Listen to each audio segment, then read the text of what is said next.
In a locked room where the curtains were drawn tight against the night and the only sound was the soft scratch of pencil on paper, one man traced a long, graceful line across a sheet that would one day carry the hopes of an entire nation across the widest ocean on Earth.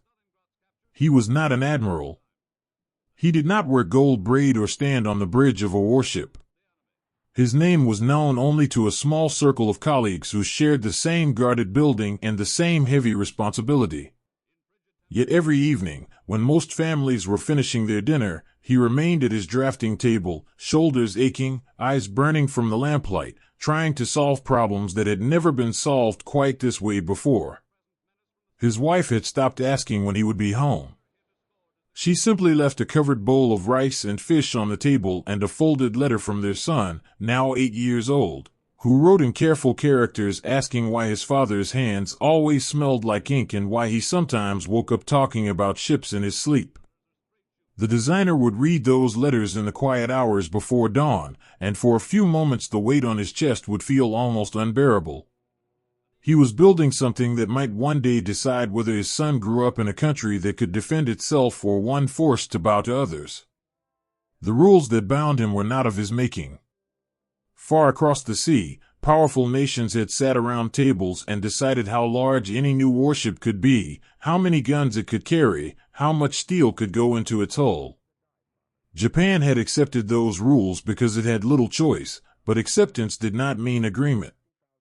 Every designer in that room felt the quiet sting of it. They were being told, in the language of treaties and tonnage limits, that their navy would always be smaller, always be second. The man at the drafting table had begun to believe that the only way to answer that judgment was not with bigger guns, but with something the treaties had not fully imagined: carriers that could send waves of aircraft farther and more effectively than anyone expected. He worked with a small team of men who had become like brothers through shared exhaustion. There was the older propulsion specialist whose hands trembled slightly from years of strain but whose mind still burned with ideas about how to arrange the engine so the ship could move fast enough to launch aircraft and still escape danger.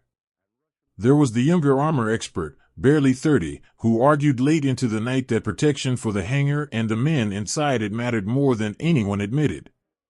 And there was the quiet aviation officer who brought sketches of aircraft handling arrangements and spoke softly about how many planes could be spotted, fueled, and launched in the shortest possible time if the deck and elevators were designed with real understanding of the men who would work them. They did not always agree.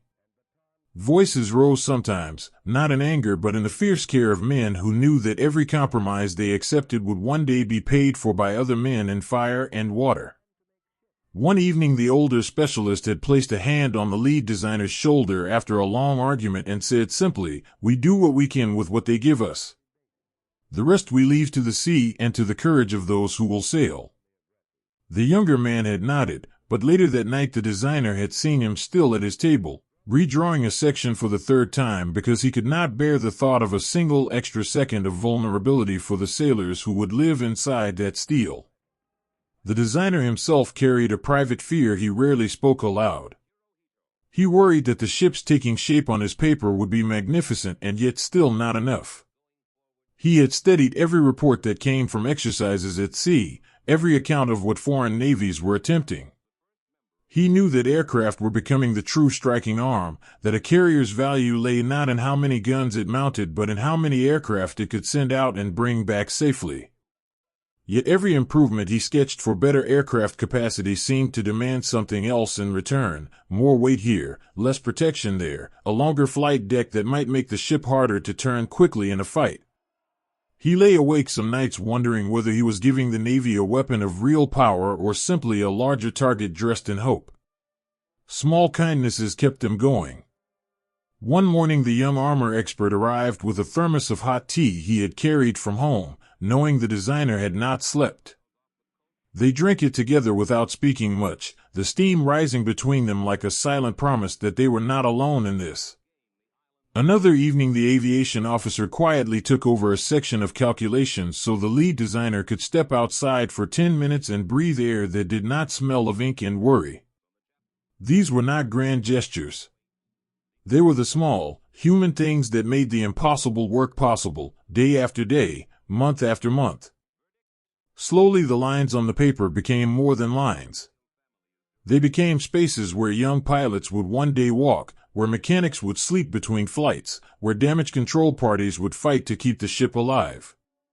The designer began to feel the ship as if it were already alive. He thought about the men who would eat in its mess decks, who would write letters home from its hangar, who would stand on its flight deck at dawn and watch the first aircraft lift into the sky. He thought about their mothers and wives and children, the same people whose faces appeared in his own letters from home. The work was no longer only about steel and engines and treaties. It had become about whether those future men would have a fighting chance when the moment came. There were days when the pressure felt almost physical. A senior officer would visit the drafting room, ask quiet questions, and leave without giving answers. The team understood that the highest levels of the Navy were watching, that this design was meant to be more than another ship. It was meant to prove that Japan could build carriers that did not merely exist within the rules but turned those rules into an advantage. The designer felt the pride of that responsibility and, beneath it, a growing unease. Pride because they were creating something genuinely new in how it balanced speed, capacity, and protection. Unease because he knew that weapons built with such care and hope would one day be used, and the cost would be measured in lives, not in tons of steel. One afternoon, after months of revisions, the final drawings were approved. The room was quieter than usual. Men who had argued and compromised and stayed late together now stood looking at the completed plans as if seeing them for the first time. The lead designer ran his hand across the large sheet and felt something he had not expected, a strange mixture of relief and sorrow.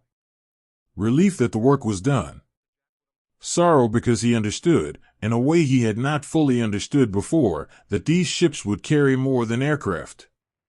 They would carry the ambitions of a nation that had been told for years that it must remain smaller and weaker than others.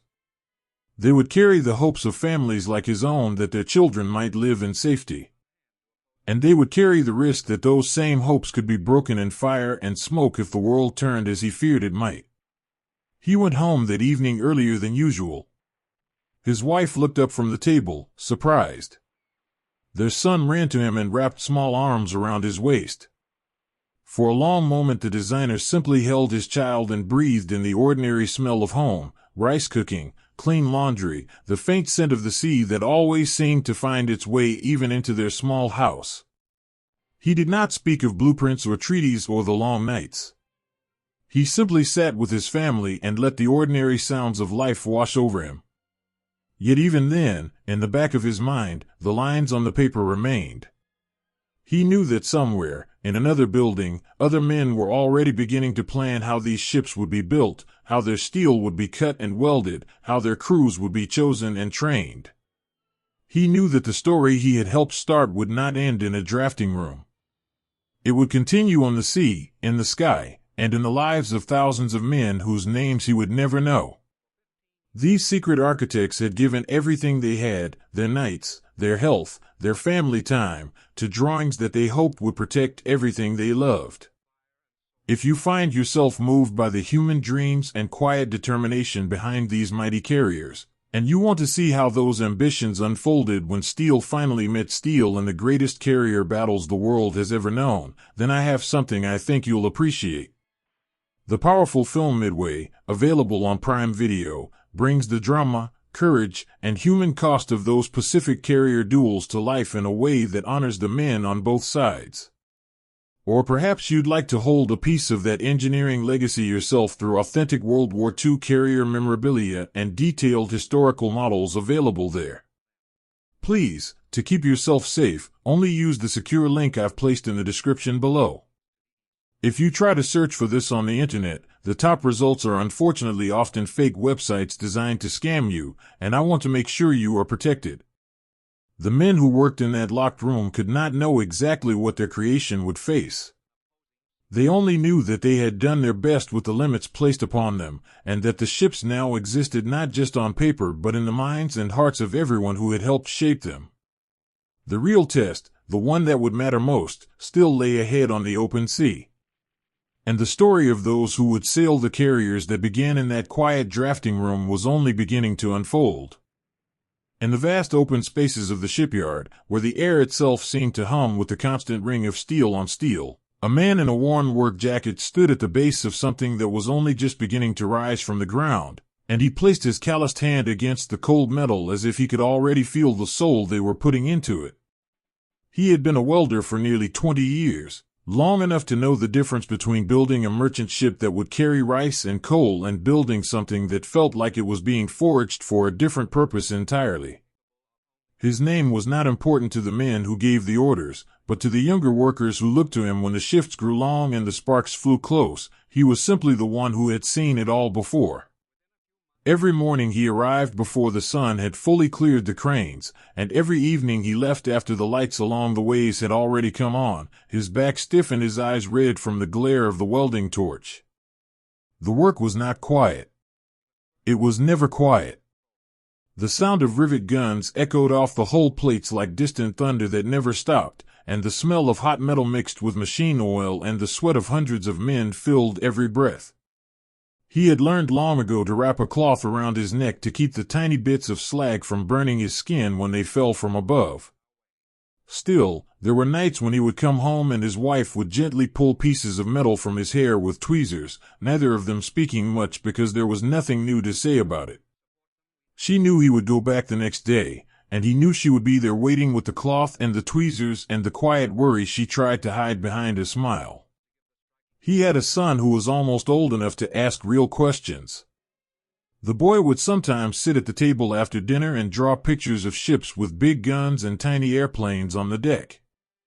The welder would look at those drawings and feel something tighten in his chest.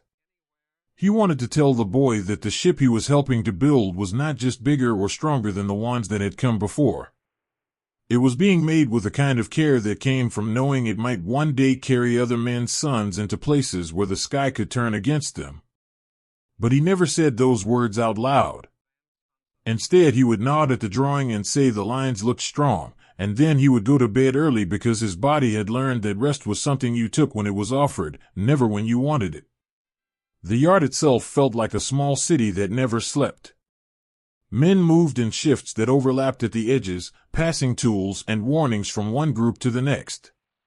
There was the crane operator who could lower a massive section of steel into place with such precision that it seemed almost gentle, as if he were setting a sleeping child into a crib. There was the young riveter who had arrived only a few months earlier, still learning how to hold the heavy gun without letting the vibration shake his arms until they went numb. And there was the supervisor who walked the scaffolding every day, his voice carrying above the noise as he pointed out places where a weld looked too thin or a plate sat slightly out of true. The supervisor was not unkind, but he carried the same weight they all carried, the knowledge that every joint they made would one day be tested by the sea and by whatever the sea might bring. One afternoon the young riveter slipped on a wet plank and fell against a stanchion, gashing his forearm badly enough that blood ran down into his glove. The veteran welder saw it happen and moved without thinking, wrapping the wound with a strip torn from his own shirt before helping the younger man down from the scaffolding. They sat together on a stack of unused plates while the bleeding slowed. The welder did not lecture or scold. He simply said that the ship would still be there tomorrow, but a man with a bad arm would not be much use to anyone if he let pride make the injury worse. Then he shared the rice ball his wife had packed that morning, breaking it in half without being asked. The young riveter ate in silence, and when he finally spoke it was only to thank the older man for the food and for not telling the supervisor. In that small moment something passed between them that no order from above could have created, a quiet understanding that they were all holding each other up in ways the blueprints could never show. Letters from home arrived irregularly, sometimes in bundles, sometimes not at all for weeks. The welder kept his in the inside pocket of his jacket until he could find a quiet corner during the midday break. His wife wrote about the price of rice and the neighbor's daughter who had married a soldier, and she always ended with the same line. The boy was growing and asked every evening when his father would come home early enough to tell him a story. The welder would fold the letter carefully and return it to his pocket, then stand for a moment looking up at the growing shape of the hull above him. He had begun to think of the ship as having two lives, one that belonged to the Navy and the nation, and one that belonged to the men who were giving pieces of themselves to every plate and every weld. The second life was the one no one outside the yard would ever see, but it was the one that made the work bearable. There were days when the pressure to move faster felt like another kind of heat. Supplies arrived late or in smaller quantities than expected, and the men learned to make do with what they had, sometimes reworking a section because the better material had gone to another project that someone higher up had decided could not wait. The welder watched the younger men grow frustrated and tried to remind them, without saying it directly, that frustration was a luxury they could not afford. The ship did not care how tired they were or how much their hands hurt. The sea would test every joint eventually, and the only thing that would matter then was whether the work had been done with care when no one was watching. He had seen accidents before, men caught between moving steel, burns that went deeper than they first appeared, the sudden silence that fell over a section of the yard when someone was carried away. Each time it happened, the work stopped for a little while, not because anyone ordered it, but because the men needed those few minutes to remember that they were not machines themselves. Afterward they would return to their tasks with a kind of grim steadiness, as if the only way to honor what had happened was to make sure the next section was even more carefully done. The welder had come to believe that this quiet resilience was the real strength being poured into the ship. The steel was important, but the way men kept going after they had seen what could go wrong, that was what gave the hull its true backbone. At night, when he finally made it home, he would sometimes sit at the kitchen table long after his wife and son had gone to bed. He would run his hands over the calluses on his palms and think about the designer whose drawings had started all of this. He had never met the man, but he felt a strange kinship with him. Both of them were working in rooms where the lights stayed on long after everyone else had gone home, both of them carrying the knowledge that their choices would one day affect men they would never know. The welder wondered whether the designer ever felt the same ache in his shoulders that came from holding a heavy torch for hour after hour, or whether the ache came from something else entirely. The weight of knowing that every line on the paper would eventually become someone's responsibility to turn into reality under conditions the paper could never show. There were moments of unexpected beauty in the work. Late in the evening, when the big arc lights came on and the hull began to glow against the darkening sky, the ship looked almost alive. The curves of the bow, the long sweep of what would become the flight deck, the way the structure seemed to grow stronger with every new section added. These things could catch a man off guard and make him stand still for a few seconds just to look. The welder had seen it happen to others and had felt it himself. In those moments the exhaustion fell away for a little while, and what remained was a fierce, private pride. They were not just hammering metal together. They were giving shape to something that had existed only as an idea in someone else's mind, and they were doing it with their own hands, their own skill, their own willingness to stay when their bodies asked them to stop. The families felt the cost in ways that never appeared in any report. Wives learned to stretch meals and to keep the children occupied so the worry would not show on their faces when the men finally came home. Children learned that questions about what their fathers did all day were better left unasked, or answered with vague reassurances that everything was fine. The welder's wife had begun to keep a small notebook by the door where she wrote down things she wanted to tell him when he was too tired to listen. Sometimes she would read from it anyway, just so the silence between them would not grow too large. She never complained, but he could hear the tiredness in her voice and knew that she was carrying her own invisible load, the fear that the work he was doing might one day take him away from her in a way no amount of careful welding could prevent. As the hull rose higher and the shape of the future carrier became clearer to everyone who walked beneath it, the men began to speak of it differently. It was no longer just a ship. It had become, in their private conversations, something closer to a promise they were making to each other and to the families they went home to at night. They spoke of making sure the decks were true so the aircraft would have a safe place to land. They spoke of making sure the joints were strong so the men who would live inside would have a fighting chance if the worst happened. These were not grand speeches. There were fragments of conversation passed between shifts, small affirmations that what they were doing mattered beyond the next paycheck or the next inspection. The welder found himself thinking more often about the men who would eventually walk those decks. He imagined them as young as the riveter he had helped that afternoon, or as tired as he himself felt some evenings. He hoped they would never have to test the work he and his crew were doing under the worst possible conditions, but he also knew that hope was not a plan. The only plan he had was to keep showing up, keep doing the work as carefully as his hands and eyes would allow, and keep believing that the extra effort no one would ever see might be the difference between a ship that came home and one that did not. One evening, after a particularly long shift that had stretched well past midnight, he stood at the edge of the ways and looked up at the dark silhouette of the hull against the stars. The cranes were still, the rivet guns finally silent. For the first time in weeks the yard felt almost peaceful. He thought about the designer who had started with lines on paper, and about all the men who had turned those lines into this rising shape of steel and intention. He thought about his son's drawings and about the letters his wife wrote even when she had little new to say. And he thought, not for the first time, that the real story of these ships would never be found only in the plans or in the finished hulls. It would be found in the hands that had shaped them, in the backs that had carried the weight, and in the quiet decisions to keep going when everything in a man wanted to stop. The hidden labor and the quiet sacrifice of these ordinary men had given the carriers something no blueprint could measure, the strength that came from thousands of small, unseen acts of care and endurance.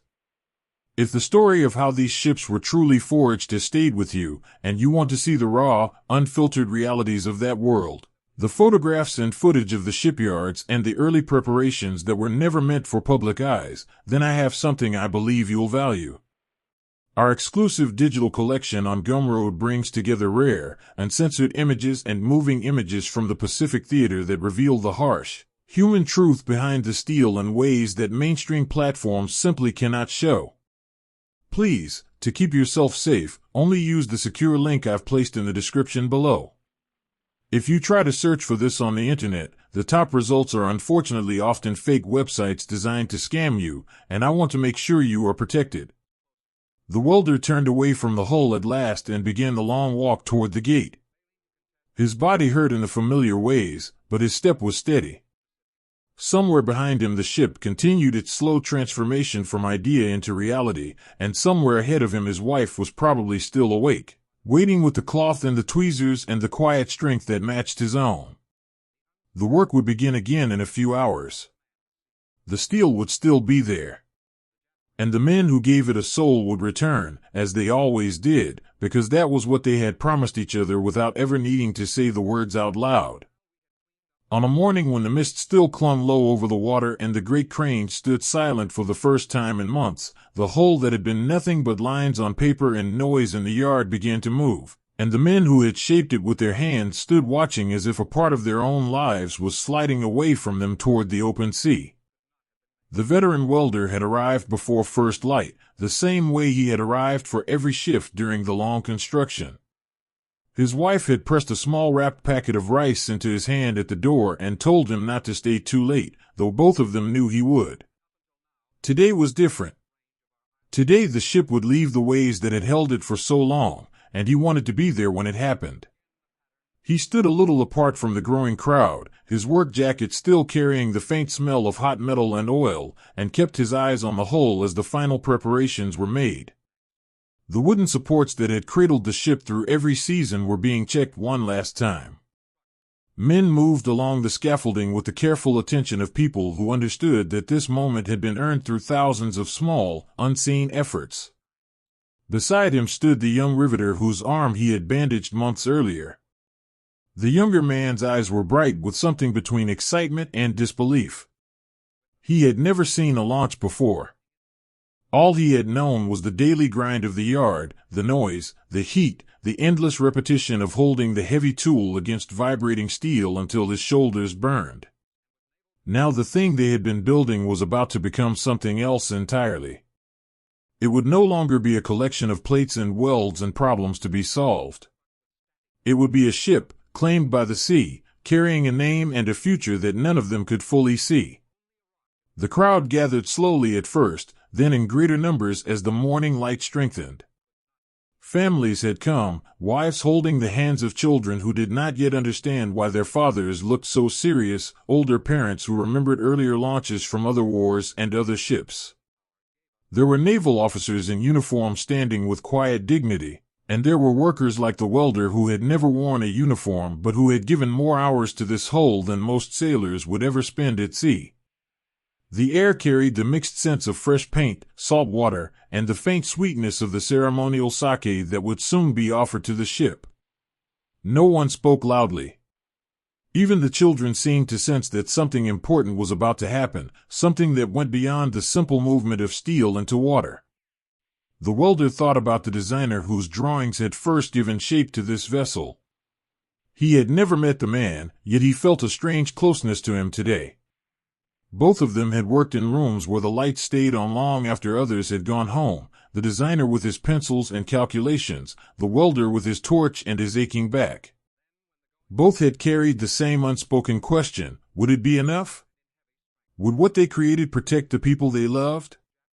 The welder had seen the hull grow from a flat keel into the long, powerful form that now towered above them. He had welded sections that would become part of the hangar where aircraft would one day rest. He had watched younger men struggle and learn and sometimes fail, and he had stayed to help them try again. All of that work had led to this morning, and he felt the weight of it settle more heavily on his shoulders as the moment approached. A young officer who had been assigned to the ship stood near the bow with several of his new shipmates. He was not much older than the riveter, and his uniform still looked new. He had spent the past weeks learning the layout of the vessel from drawings and from careful walks along the scaffolding while the work was still underway. Now he would finally step aboard as one of her first crew. He kept his hands clasped behind his back to hide the slight tremor in them. Pride filled him, the honor of being chosen for one of the Navy's newest and most important ships, but beneath the pride ran a quieter current of responsibility. He thought of his parents, who had written to say how proud they were, and of his younger sister who had asked in her last letter whether he would be safe.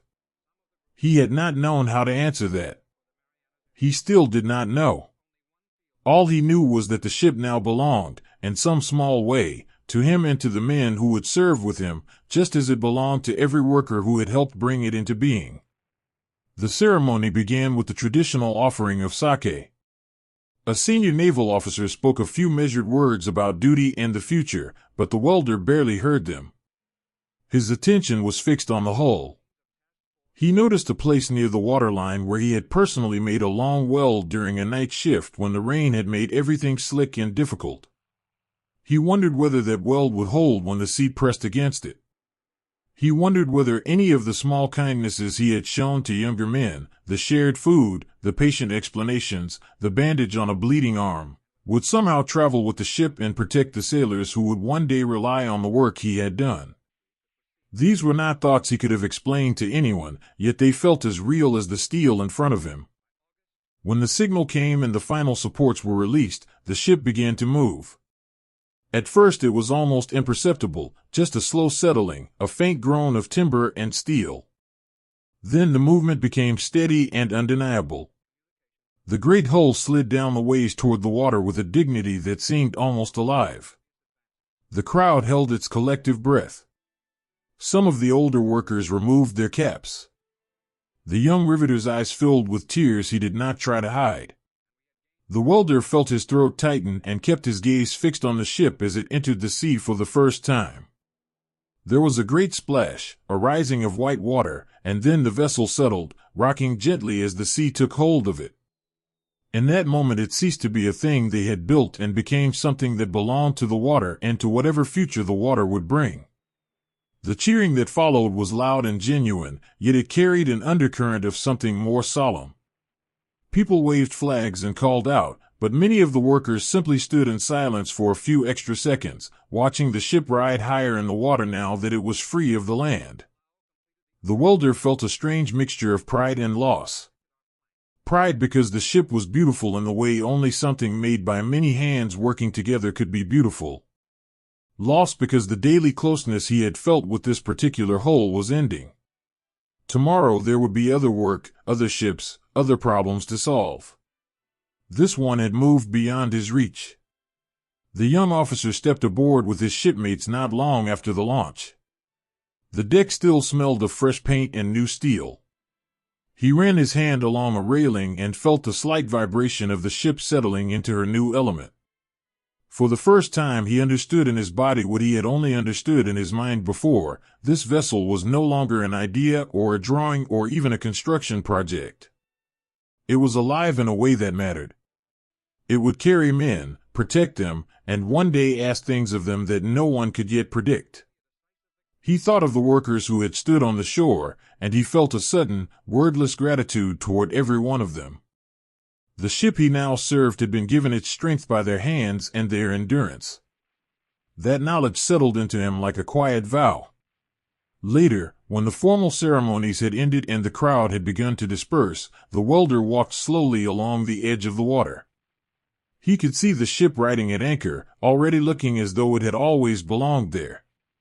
His son would ask him about this day when he got home. The boy would want to hear about the cheering and the flags and the way the ship had moved. The welder knew he would tell him those things, but he also knew he would try to find words for something harder to explain, the feeling that a piece of his own life had just been given to the sea, and that the sea had accepted it without promise of return. He thought about the letters his wife wrote and the drawings his son made. He thought about the young riveter who had stood beside him and about the officer who had stepped aboard with such careful pride. All of them were connected now by this ship in ways that would last long after the paint faded and the newness wore away. The launch had not been only a celebration. It had been a moment when the dreams of a nation and the quiet sacrifices of ordinary men had come together in one visible, powerful act.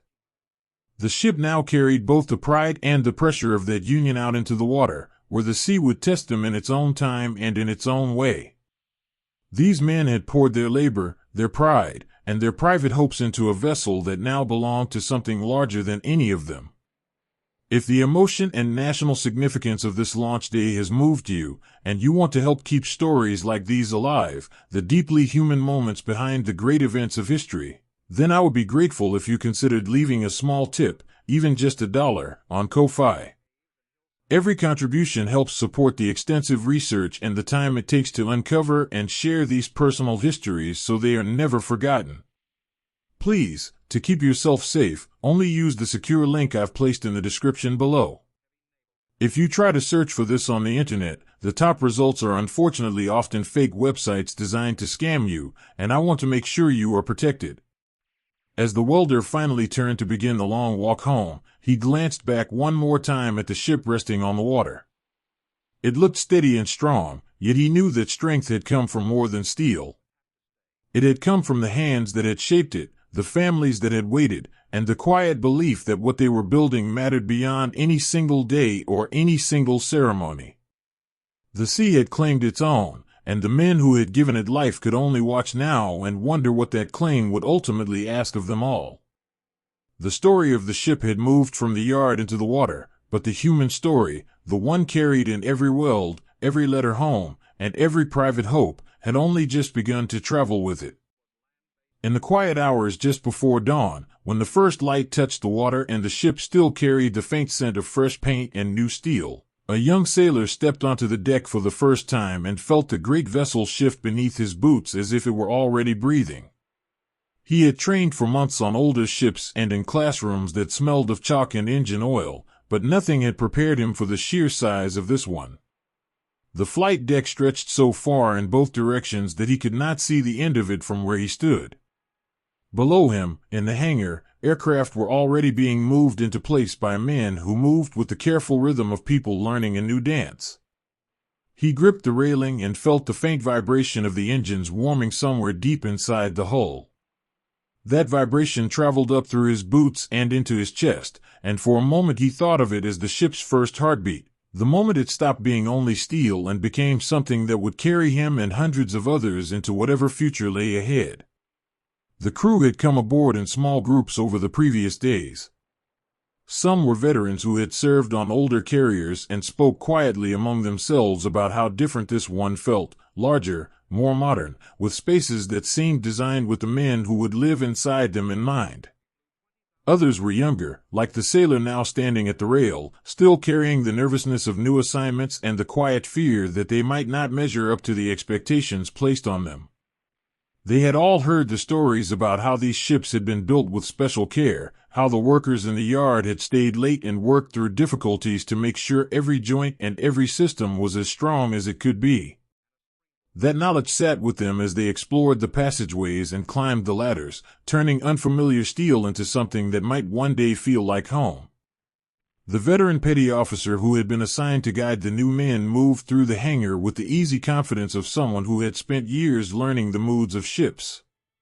He had served on vessels that were smaller and older, where space was tight and comfort was something you earned rather than expected. This carrier felt different.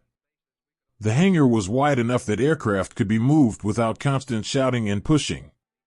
The berthing areas had been arranged so that men could actually sleep without being constantly jostled by shipmates coming on or off watch. He had noticed these details during the first walkthroughs and had begun to feel a cautious pride in the ship that went beyond simple duty. It was as if the builders had thought about the men who would live here, not just the machines they would operate. On the first night at sea during the shakedown cruise, the young sailor lay in his bunk and listened to the ship around him.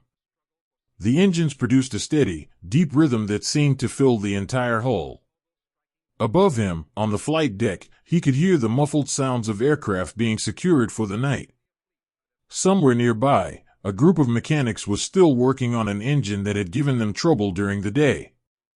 Their voices carried through the bulkhead, tired but not defeated, the sound of men solving a problem together rather than giving up on it. He thought about his family back home and the letter he had started but not yet finished. How could he explain this feeling of being inside something so large and so alive? How could he describe the way the ship moved with the sea, not fighting it but working with it, as if the two had already reached an understanding? The shakedown cruise brought challenges that tested everyone. One afternoon the sea grew rougher than expected, and several of the newer men became seasick in the close confines of the lower decks. The veteran petty officer moved among them without judgment, bringing water and quiet encouragement. He had seen this before on other ships. What mattered was not whether a man felt ill on his first rough day, but whether he kept doing his job once the sickness passed. He stopped beside one young mechanic who was struggling and simply sat with him for a few minutes, sharing a story about his own early days at sea when he had thought he might never get used to the motion.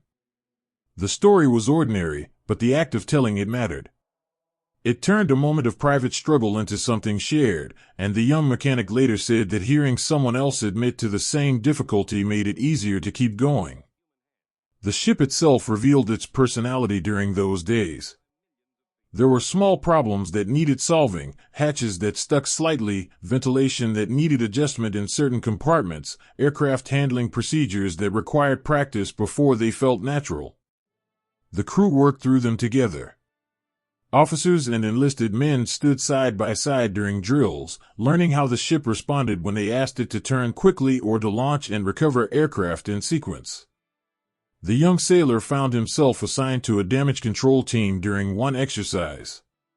He had trained for this on shore, but doing it inside the actual ship, with the sound of the sea against the hull and the knowledge that real lives depended on how quickly they could respond, changed the way he understood the work. When the drill ended and the team was praised for moving efficiently through the passageways, he felt a small but real sense of belonging that had not been there before. Letters began to arrive when the ship returned briefly to port for adjustments. The young sailor received one from his mother that had been written before he even left for the shakedown. She wrote about the garden and the neighbor's new child and asked him to be careful, though she did not say with what. He read it twice in his bunk and then folded it carefully into the small box where he kept the few personal things he had brought aboard. Other men received similar letters. Some read them openly in the mess area, sharing bits of news from home that made the ship feel less like a floating steel world and more like a place connected to ordinary life. The veteran petty officer received a letter from his wife that included a drawing from their youngest child, a simple picture of a big ship with stick figures standing on the deck. He kept that drawing in his pocket for days afterward and sometimes touched it when the work grew long. As the days of the shakedown turned into weeks, the crew began to develop a quiet affection for the ship that surprised even the veterans. It was not something they spoke about directly. It showed itself in the way men referred to our hangar or the way she handles in a turn rather than speaking of the ship as something separate from themselves. The mechanics who had struggled with that one difficult engine finally coaxed it into reliable performance, and when it ran smoothly during a launch exercise, several of them stood together on the deck watching the aircraft climb away, their faces showing the tired satisfaction of people who had solved something important together. The young sailor noticed how the ship felt different at night now. The sounds that had once seemed strange had become familiar, the steady beat of the engines, the occasional creak of steel settling, the distant voices of men on watch. He found himself thinking of the vessel less as a machine he served and more as a place that was learning to carry him safely. There were moments of everyday heroism that never made reports but mattered deeply to the men who lived them. A young aviator who had been nervous about his first night landing on the new deck stayed late in the ready room talking with an older pilot who had flown from earlier carriers. The older man did not offer grand advice. He simply described how he had felt the same uncertainty years before and how he had learned to trust both his training and the deck crew waiting below. Their conversation lasted less than an hour, but the younger aviator later said it had steadied something inside him that no amount of classroom instruction could have reached. On another evening, when a sudden storm forced the ship to alter course and several aircraft on deck needed to be secured more firmly than usual, men who had already worked a full day volunteered to stay on the flight deck in the wind and rain until the job was done. No one ordered them. They simply saw what needed doing and did it, because the ship and the aircraft and the men who would fly them the next day were now part of the same responsibility they all shared. The veteran petty officer watched these small bonds form and felt something he had not expected when he first came aboard.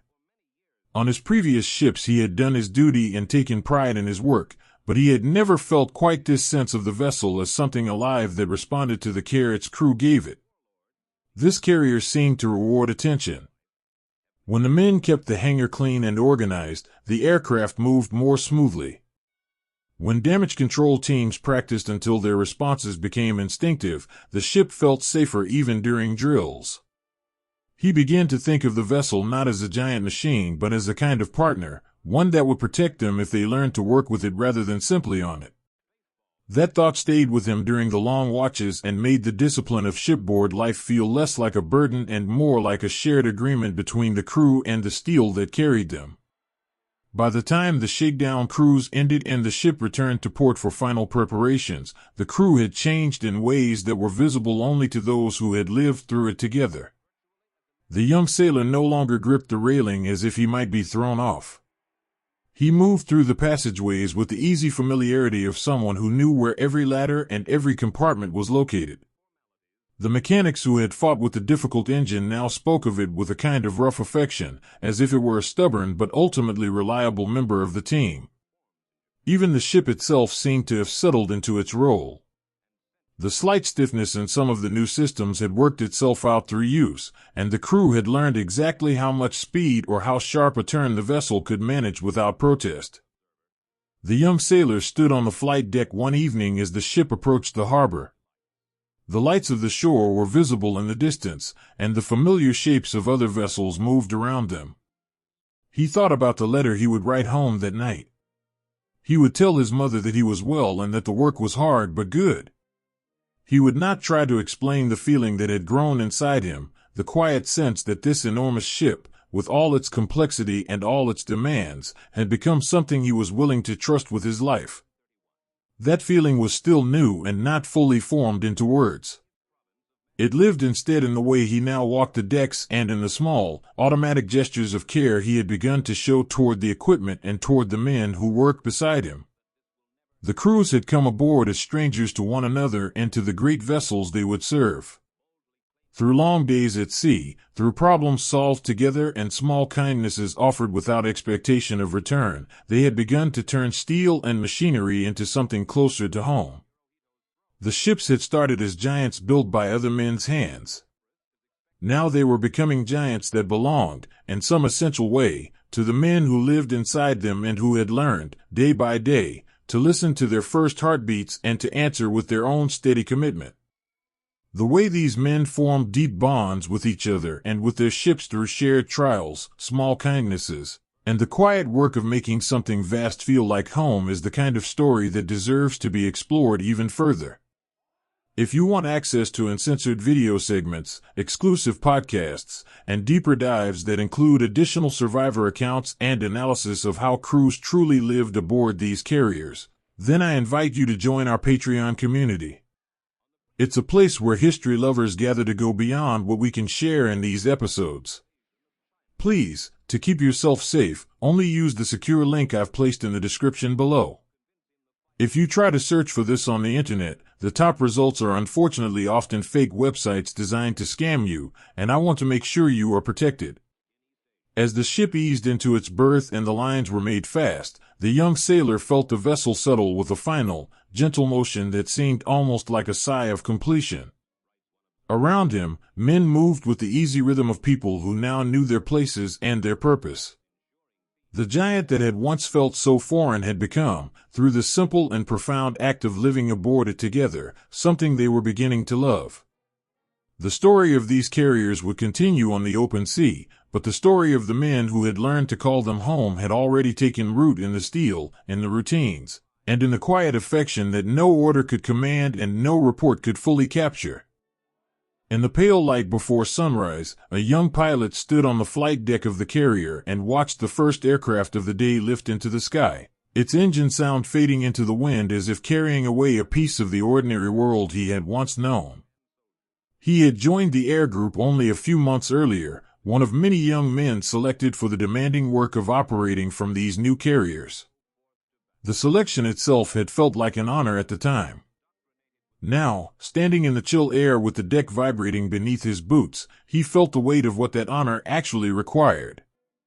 Every day began and ended with the same routine, briefings that stretched long into the evening, flights that tested every skill he possessed, and nights when sleep came only after his mind had replayed every landing and every formation turn until the patterns were burned into him. The ship beneath him was no longer the unfamiliar giant he had first boarded. It had become the place where he ate, slept, and learned how close to the edge of control a man could fly and still return safely. The training was relentless because the men who led it understood what was coming.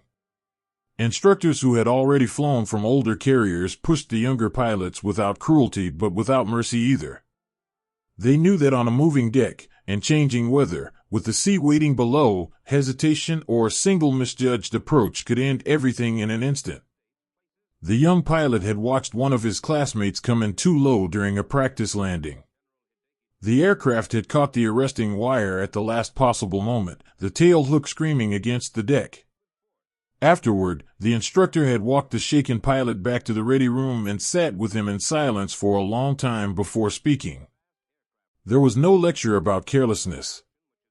Only a quiet reminder that every man on the deck below was counting on him to bring the aircraft home cleanly, and that the sea did not forgive mistakes made in haste or pride. The young pilot had listened from a nearby table, pretending to steady his notes, and had felt the lesson settle into his own bones as deeply as if the words had been meant for him. Letters from home arrived whenever the ship returned to port for short periods between training periods. The young pilot's mother wrote about the garden and the way the light fell across the kitchen table in the afternoons. She never asked directly about his work, but he could read the worry between the lines in the way she reminded him to eat properly and to rest when he could. His younger sister added drawings at the bottom of the pages, simple pictures of airplanes and ships that made him smile even on the hardest days. He kept those letters in a small metal box beneath his bunk and read them again on nights when the ship rolled in heavy seas and sleep would not come. Writing back was harder. He wanted to tell her about the pride he felt when a formation flight went exactly as planned, or about the way the deck crew worked together with a silent understanding that needed no shouted orders. But he could not find words that would not also reveal how much he had already changed, how the boy who had left home was being replaced by someone who measured every action against the possibility that one day it might be the last. The veteran instructor had seen this change happen to many young men over the years. He had flown from carriers when the work was still new and dangerous in ways that few outside the air groups understood. Now, watching the pilots under his charge push themselves through endless practice, he felt both pride and a private sorrow. These were good men, skilled and willing, but he knew the training was preparing them for something far more unforgiving than any exercise. He had begun to notice the small signs, the way some of the younger pilots grew quieter after particularly difficult flights, the way they lingered a little longer over their maps in the ready room, as if trying to memorize every detail that might one day keep them alive. He did not speak of these observations to anyone. Instead, he offered what help he could in the form of extra time on the flight line or a quiet word of correction delivered without an audience. One evening, after a long day of formation work that had left several pilots frustrated with their own performance, he had stayed behind with the young pilot whose landing had been the roughest. They had walked the deck together in the fading light, and the instructor had spoken not about technique but about the simple truth that every man who flew from these ships carried the same fear and the same determination, and that admitting the fear to oneself was the first step toward mastering it. The crew of the carrier itself was also preparing in ways that went beyond daily drills. Damage control teams practiced moving through smoke-filled compartments until their responses became instinctive.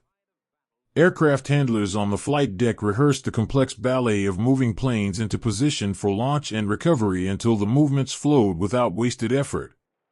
Mechanics worked late into the night on engines and systems, knowing that reliability in the air began with the care given on the ground. These were not glamorous tasks, but the men who performed them understood their importance.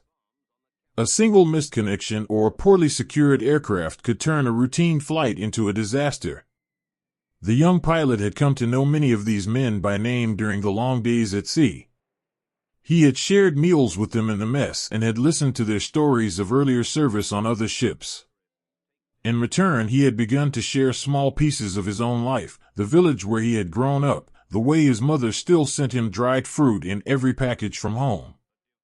These exchanges were ordinary, yet they created a web of quiet connection that made the enormous ship feel smaller and more human.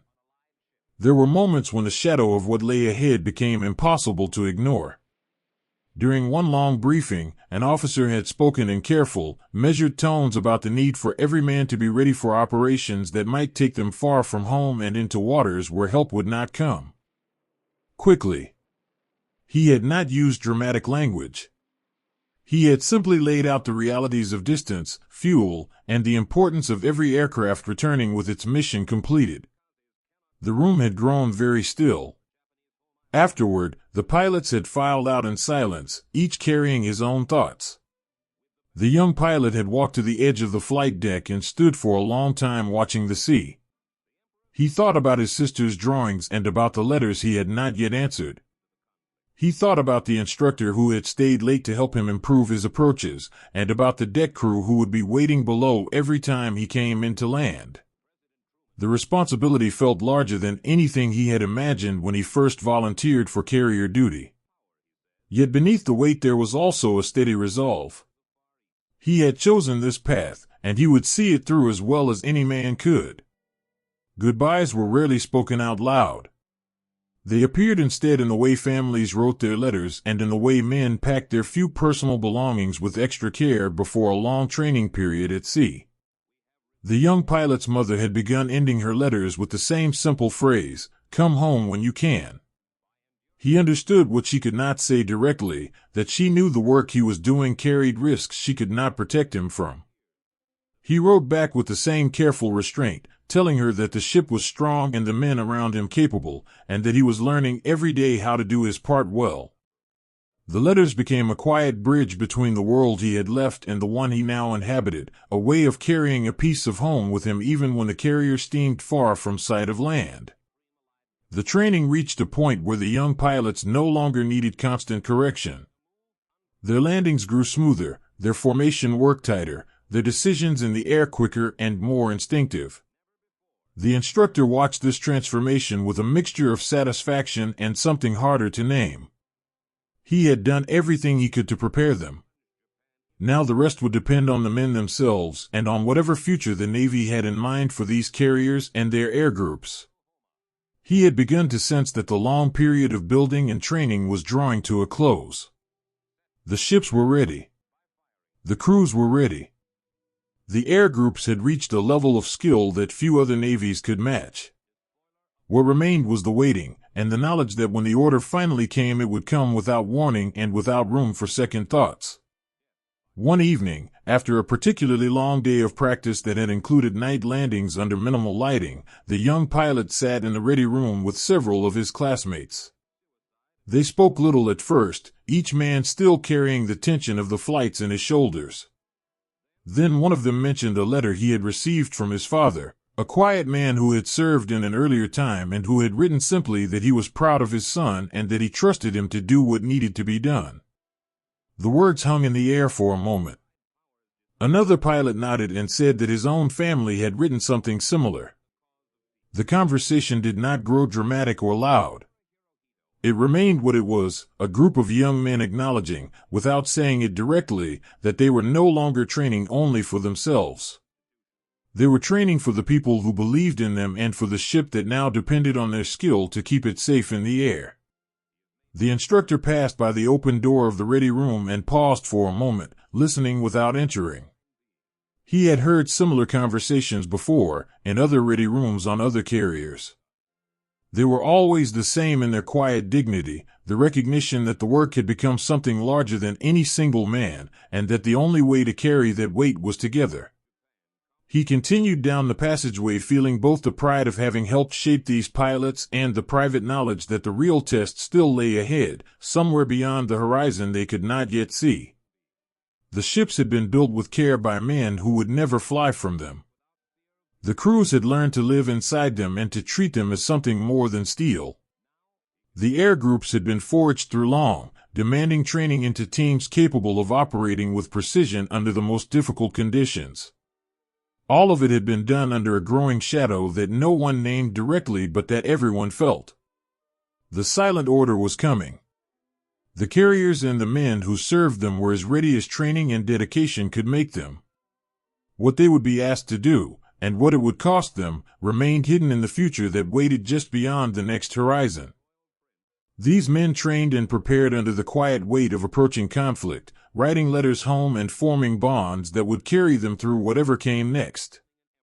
If their personal preparations and the hidden human stories behind the rise of these carriers have stayed with you, and you want to explore more of the forgotten operations and quiet heroes of the war, then I have something I think you will value. Sign up for my free newsletter using the link in the description, and I will send you the ebook The Shadow War, 5 top-secret operations that shaped World War II, along with weekly deep dives into the hidden stories that rarely make it into the history books. Please, to keep yourself safe, only use the secure link I've placed in the description below. If you try to search for this on the internet, the top results are unfortunately often fake websites designed to scam you, and I want to make sure you are protected. As the carrier turned into the wind for the final launch of the day, the young pilot climbed into his aircraft and felt the familiar vibration of the engine coming to life beneath him. The deck crew moved with practiced efficiency around him. The instructor stood near the island, watching with the steady gaze of a man who had already given everything he could give. When the signal came and the aircraft rolled forward, the young pilot felt the ship release him into the sky the way it had released so many others before him. He climbed into the morning light knowing that the training was complete and that the next time he flew from this deck it might not be for practice. The shadow had not lifted. It had simply become part of the air he breathed and the work he had learned to do with steady hands and a quiet heart. The carriers were ready. The men who loved them were ready. And the sea waited, as it always had, for whatever story they would write together. In the middle of the vast Pacific, under a sky so dark it seemed to swallow the horizon, A young pilot stood on the flight deck of the carrier and felt the enormous ship beneath him moving steadily forward into a future no one on board could yet name. The carrier rolled gently with the long swells, its engines producing a deep, constant vibration that traveled up through the steel and into every man who walked its decks. He had been at sea for weeks now, long enough that the rhythm of the ship had become part of his own body. Yet the tension had not eased. If anything, it had grown heavier with each passing day. The orders had been sealed when they left home waters, and even now, as the fleet steamed farther north and then turned east, only a handful of men knew the full shape of what they were being asked to do. The rest lived inside a strange mixture of certainty and ignorance. They knew this was no ordinary training cruise. They knew the ships had been prepared with unusual care and that the air groups had been drilled to a level of precision that left little room for error. But they did not know the target, and the not knowing pressed on them in quiet ways. The young pilot had written a letter before departure that he had not been allowed to send. It sat folded inside his jacket, the paper growing soft from being carried day after day. In it he had tried to tell his mother that he was proud to serve on one of the new carriers, that the ship felt strong and the men around him capable. He had not been able to write what he truly felt, that he was afraid of what the sealed orders might contain, and that he sometimes lay awake at night wondering whether he would ever see the village where he had grown up again. Instead, he had written about the sea and the way the aircraft looked against the morning sky when they launched. He had ended the letter with the same words he always used: "I am well and thinking of you." Now, standing on the deck in the cold wind, he sometimes touched the folded paper through the fabric of his jacket as if the words inside could steady him. Below decks the ship was a world of its own. Mechanics worked in the hangar, checking and rechecking aircraft that had already been checked a dozen times. Their hands moved with the steady care of men who understood that every bolt and every wire might one day mean the difference between returning safely and not returning at all. One of the older mechanics had taken the young pilot aside a few days earlier after a difficult training flight. He had not spoken about the mission or the orders. He had simply handed the pilot a small piece of dried fruit he had saved from his own ration and said that a man flew better when he remembered there were people waiting for him to come home. The gesture had been small, almost nothing, yet the pilot had felt something loosen in his chest that had been tight for days.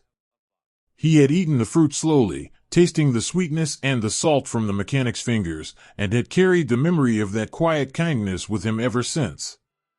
The veteran sailor who stood watch on the signal bridge had served on carriers before these new ones were even dreamed of. He knew the feel of a ship at sea in a way that went beyond training manuals. He could sense when the weather was about to change by the way the hull moved and how the wind shifted across the deck. During these long days of the voyage he had begun to notice the small changes in the men around him. The pilots laughed less loudly in the ready room. The deck crews moved with a tighter focus during launch and recovery drills. Even the ordinary conversations in the mess had grown quieter, as if everyone was listening for something that had not yet been spoken. He did not ask questions. He had learned long ago that some things were better left unsaid until the orders themselves were opened. Instead, he did his work with the same steady attention he had always given it, and when he saw a young crewman struggling with a task, he offered a quiet word or a steadying hand without making a show of it. The officer who carried the sealed orders moved through the ship with the careful composure of a man who understood the weight he held. He had read the orders only once, in the privacy of his cabin with the door locked, and then he had placed them back inside their envelope and locked that away as well. He knew what the fleet was steaming toward. He knew the scale of what was being asked and the risk that came with striking first across such a vast distance. At night, when the ship was dark and most of the crew slept, he sometimes stood on the bridge wing and looked out at the other carriers and escort ships moving with them through the darkness. The sight of so many vessels traveling together in perfect radio silence was both impressive and sobering. It spoke of months of preparation, of training that had turned thousands of individual men into a single coordinated force. It also spoke of the enormous distance still ahead and the uncertainty of what they would find when they arrived. He thought often of his own family and of the letters he had written before leaving, letters that would not reach them until long after whatever happened next had already begun. The responsibility of leading men into something that could not be undone sat heavily on him, yet he carried it without complaint because he believed the orders came from men who had weighed the alternatives as carefully as anyone could. The sea itself seemed to change as they moved farther north.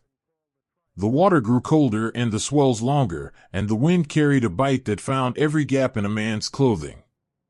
On deck the pilots and deck crews worked in heavier jackets, their breath visible in the morning air when they spoke. Inside the ship the passageways felt warmer by comparison, yet the contrast only made the outside world seem more distant and more dangerous. The young pilot had begun to spend part of each evening in the hangar, watching the mechanics work and sometimes helping with small tasks even though it was not his duty. The ordinary sounds of tools and conversation grounded him in a way that staring at the empty sea could not. One night an older pilot had joined him there. They had not spoken of the mission. Instead, the older man had told a story about a difficult landing he had made years earlier on an older carrier, how the deck had been slick with rain and how he had felt the ship reach up and catch him at the last moment. The story had been ordinary, almost casual, but the young pilot had heard the respect in the man's voice for the ship and for the crew that had kept him alive. It had reminded him that the giant they were steaming across the ocean and was not only a weapon.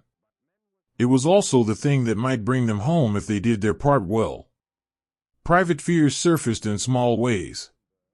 A young mechanic wrote a letter to his wife that he knew he could not send until the operation was over, whatever that operation turned out to be. He wrote about the way the ship felt alive at night and about how he missed the sound of their child's voice.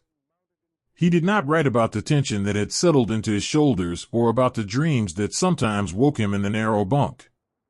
Those things he kept inside, folded away like the letter itself. When he finished writing, he folded the paper carefully and placed it with the others he had written on the voyage. He told himself that when he saw her again he would read them to her and they would laugh at how much he had worried over nothing. The thought helped him sleep. The camaraderie that had formed during the long training had deepened during the voyage.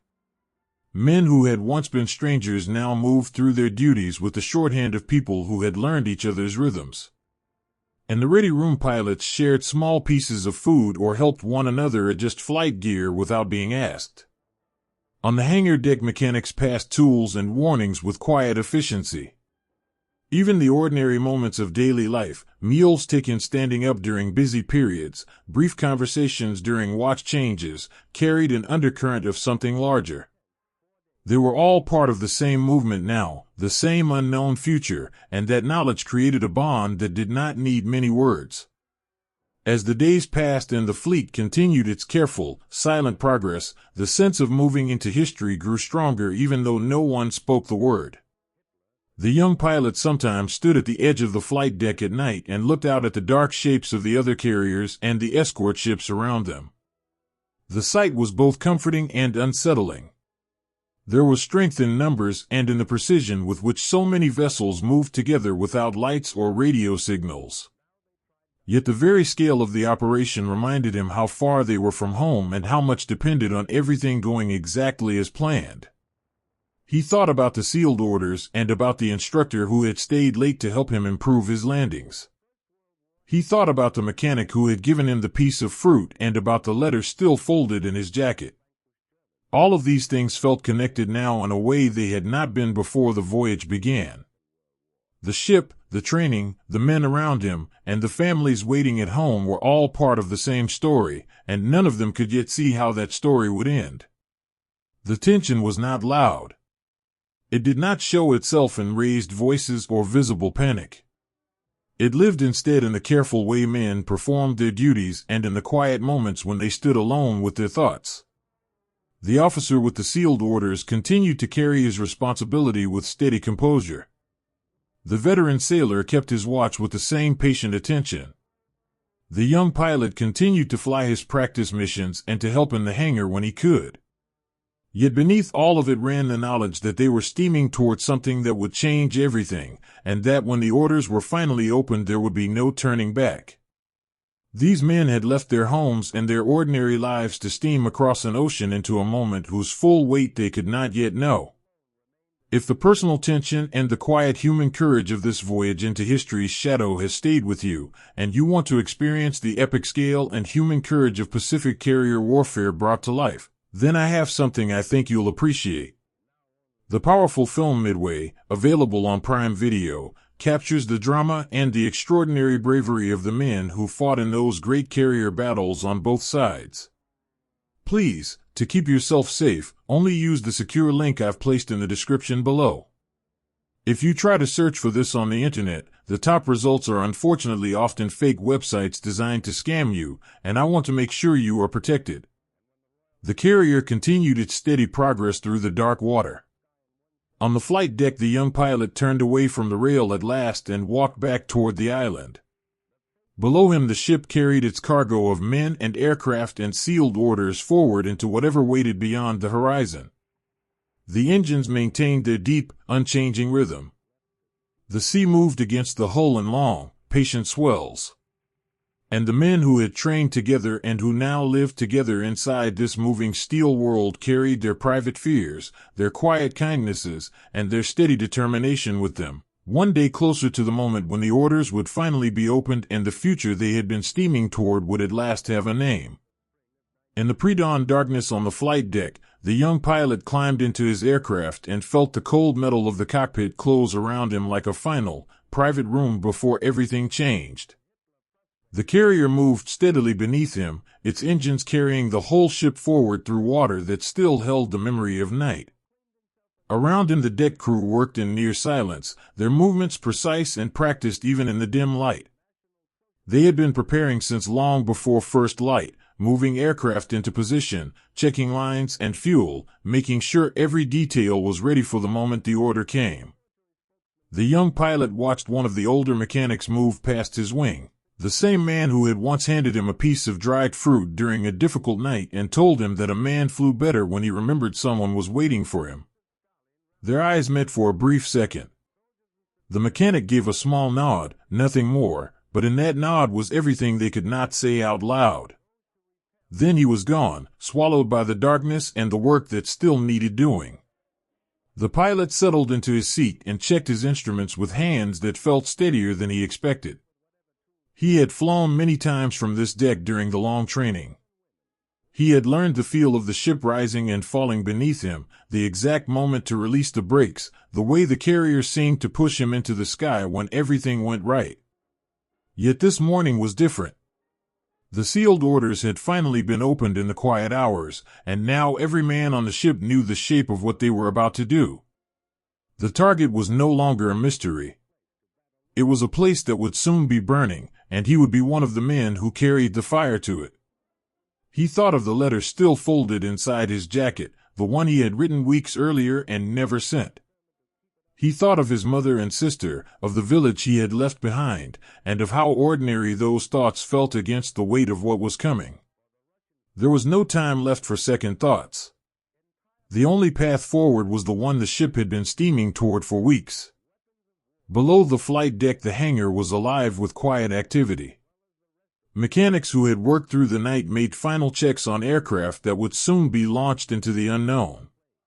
One young crewman paused beside an engine he had been nursing for days and rested his hand on the metal for a moment, as if offering a silent promise that he had done everything he could. He had joined the ship during the long training period and had come to think of these aircraft as something more than machines.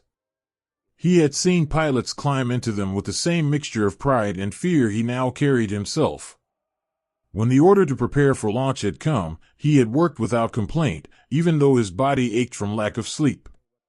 There was a kind of steady courage in simply doing the work that needed doing, and making sure the man who would fly this aircraft had the best possible chance of coming back.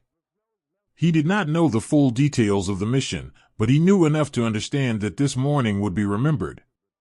He wanted to be able to say, when it was over, that he had done his part without hesitation.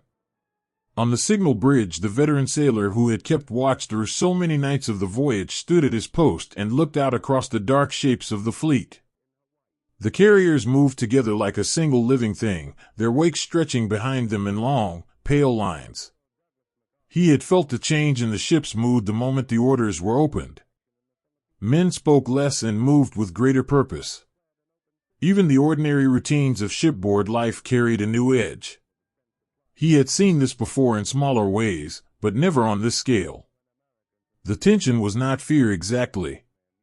It was something sharper and more focused, the kind of tension that comes when men know they are about to step across a line that cannot be uncrossed.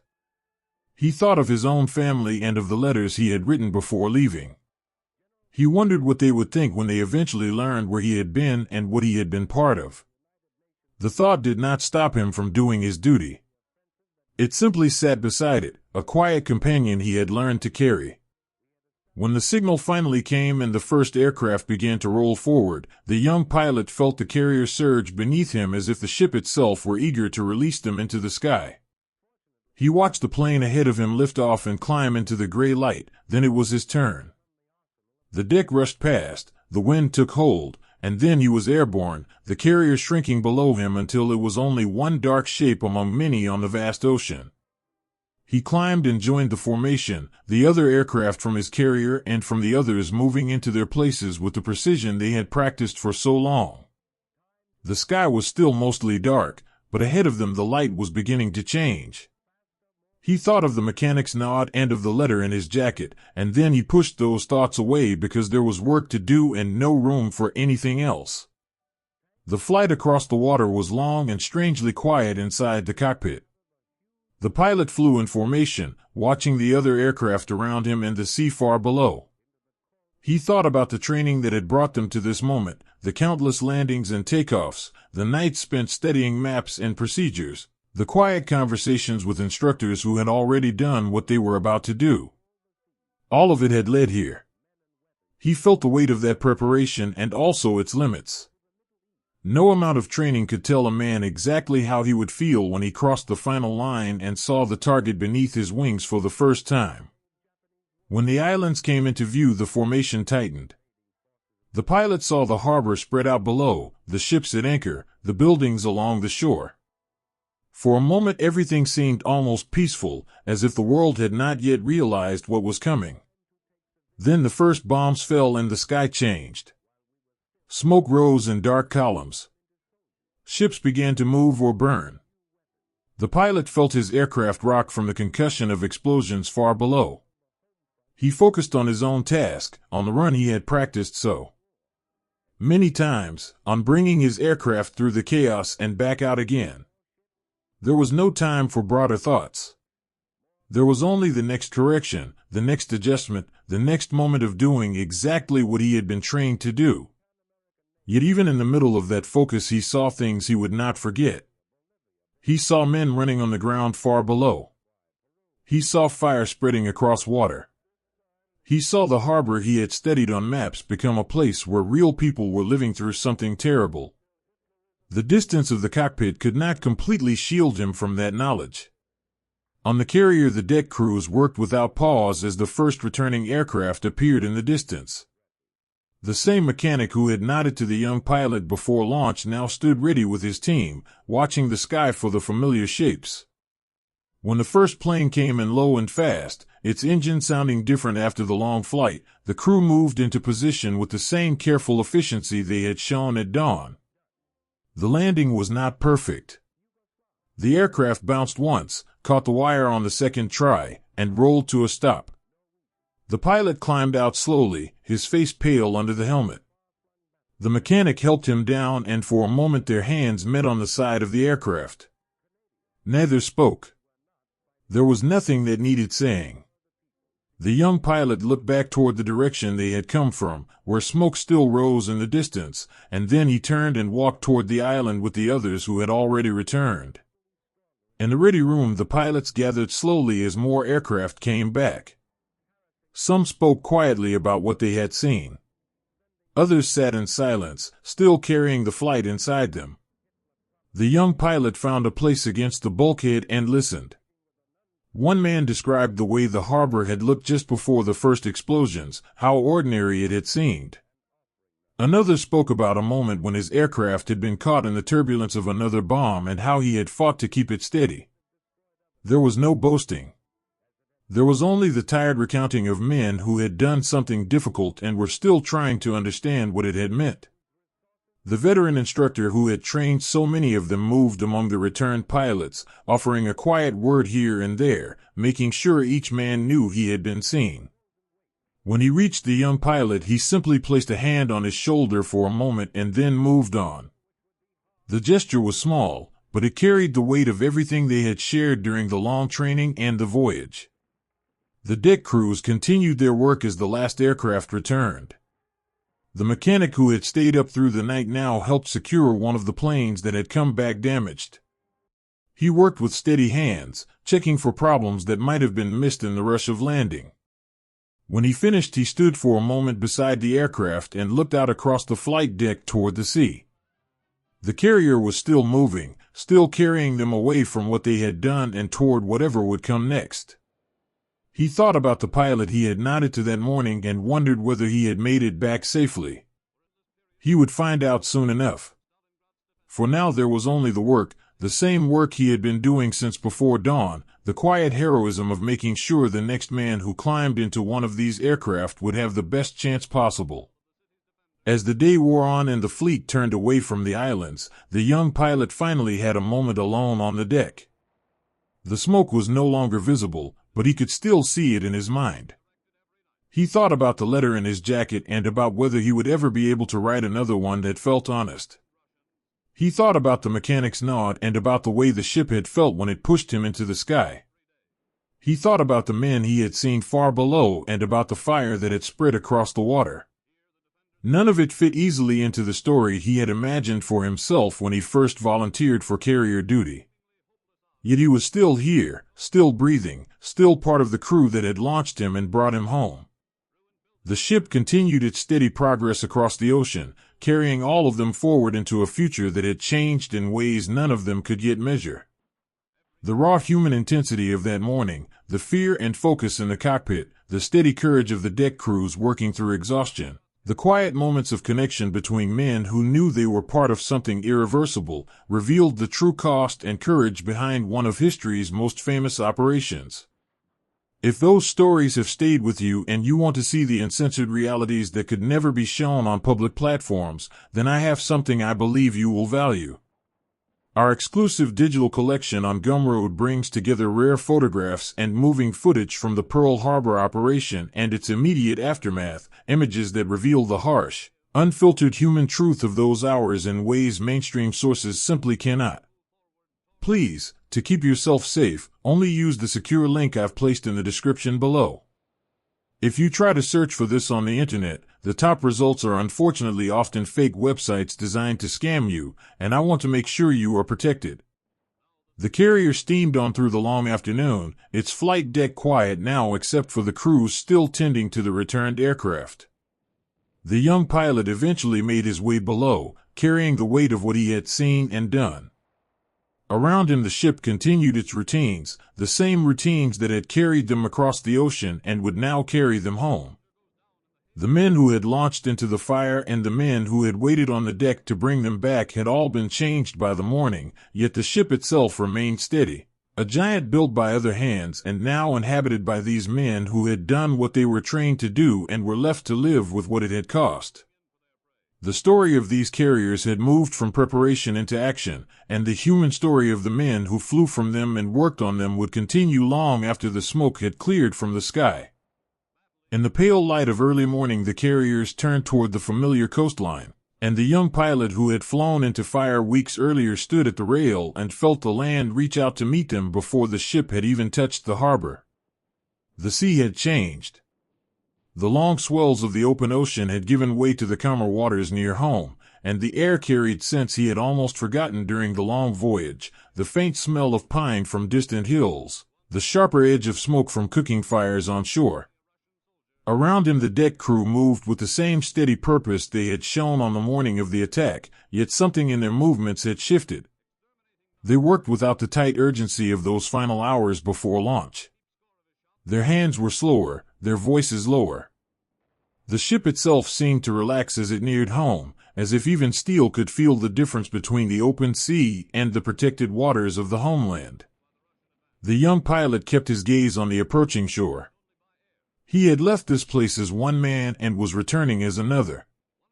During the long flight back across the Pacific, he had replayed the attack in his mind countless times, the harbor spreading out beneath his wings, the sudden rise of smoke, the ships burning, the men running far below.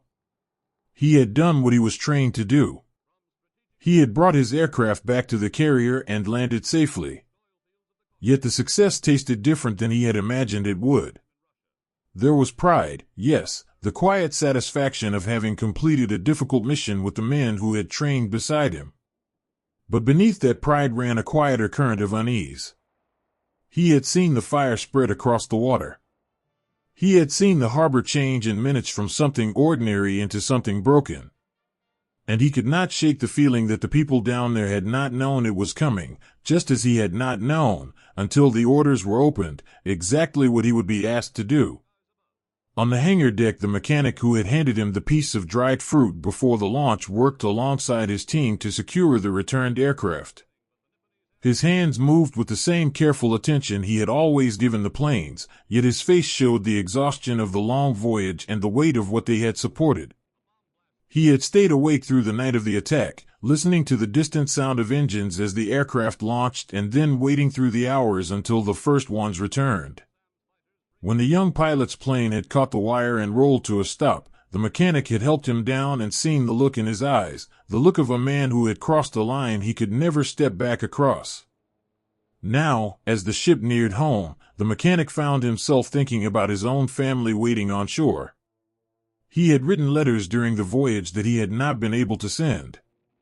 In them he had tried to describe the ship and the men he worked with, but he had not been able to find words for the morning when the sky had turned to fire and he had waited on the deck for the planes to come back.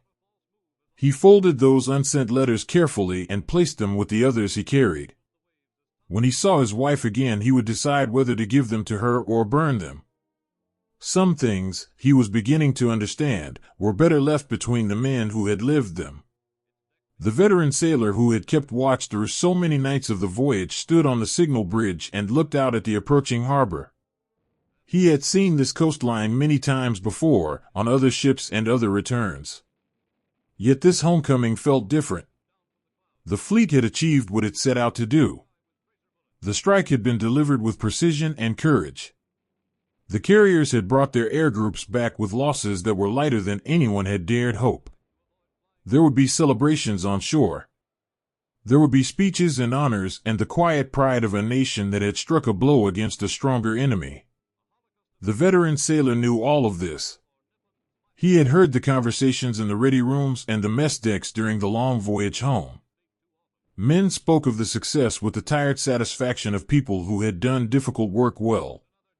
Yet he also heard other things, quiet doubts from older officers, conversations that stopped when younger men entered the room. He had lived long enough to recognize the difference between a victory that ends a war and a victory that begins one. The harbor ahead looked peaceful in the morning light, but he could not shake the sense that the peace was temporary, that the enemy they had struck would not simply accept what had been done and step away. As the carriers entered the harbor, the first signs of welcome appeared. Small boats moved alongside, and voices carried across the water. On the flight deck, the crew stood in formation as the ship eased toward its berth. The young pilot felt the eyes of the crowd on shore and the weight of their expectations. He had imagined this moment during the long training, during the tense days of the voyage. He had pictured returning as a man who had helped deliver a decisive blow, a man whose country would be safer because of what he and his shipmates had done. Now that the moment had arrived, the picture felt incomplete. The pride was real. He had seen his fellow pilots bring their aircraft back through dangerous skies. He had watched the deck crews work without rest to keep the planes flying. Those things mattered. They were the quiet heroism that no speech would fully capture. But alongside the pride was the memory of the harbor on fire and the knowledge that the men who had been down there had families too, families who would now be waiting for news that might never come. When the ship finally secured to the pier and the gangway was lowered, the first reunions began. Families waited on the dock, wives holding children's hands, parents standing with the careful dignity of people who had worried for weeks without knowing where their sons had gone. The young pilot searched the crowd for his own family and felt a sudden tightness in his chest when he saw them. His mother stood a little apart from the others, her hands clasped in front of her. His sister waved once, a small uncertain gesture, then lowered her hand as if unsure whether it was appropriate. He walked down the gangway and crossed the short distance to them. His mother did not speak at first. She simply reached up and touched his face with one hand, as if making sure he was real. Then she pulled him into an embrace that smelled of home, rice and clean cloth and the faint scent of the garden she tended. His sister stood beside them, older than he remembered, her eyes bright with questions she did not yet ask. In that moment the young pilot felt the distance between the man who had climbed into his aircraft on the dark flight deck and the son who now stood on solid ground. Both were true. Both would have to learn how to live together.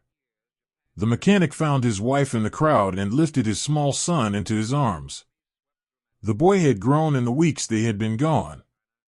He reached up and touched the mechanic's face with curious fingers, as if checking whether this man who smelled of oil and sea air was the same father who had left. The mechanic held him tightly and felt the simple weight of his child settle something inside him that the long voyage had unsettled. His wife stood close, her hand resting lightly on his arm.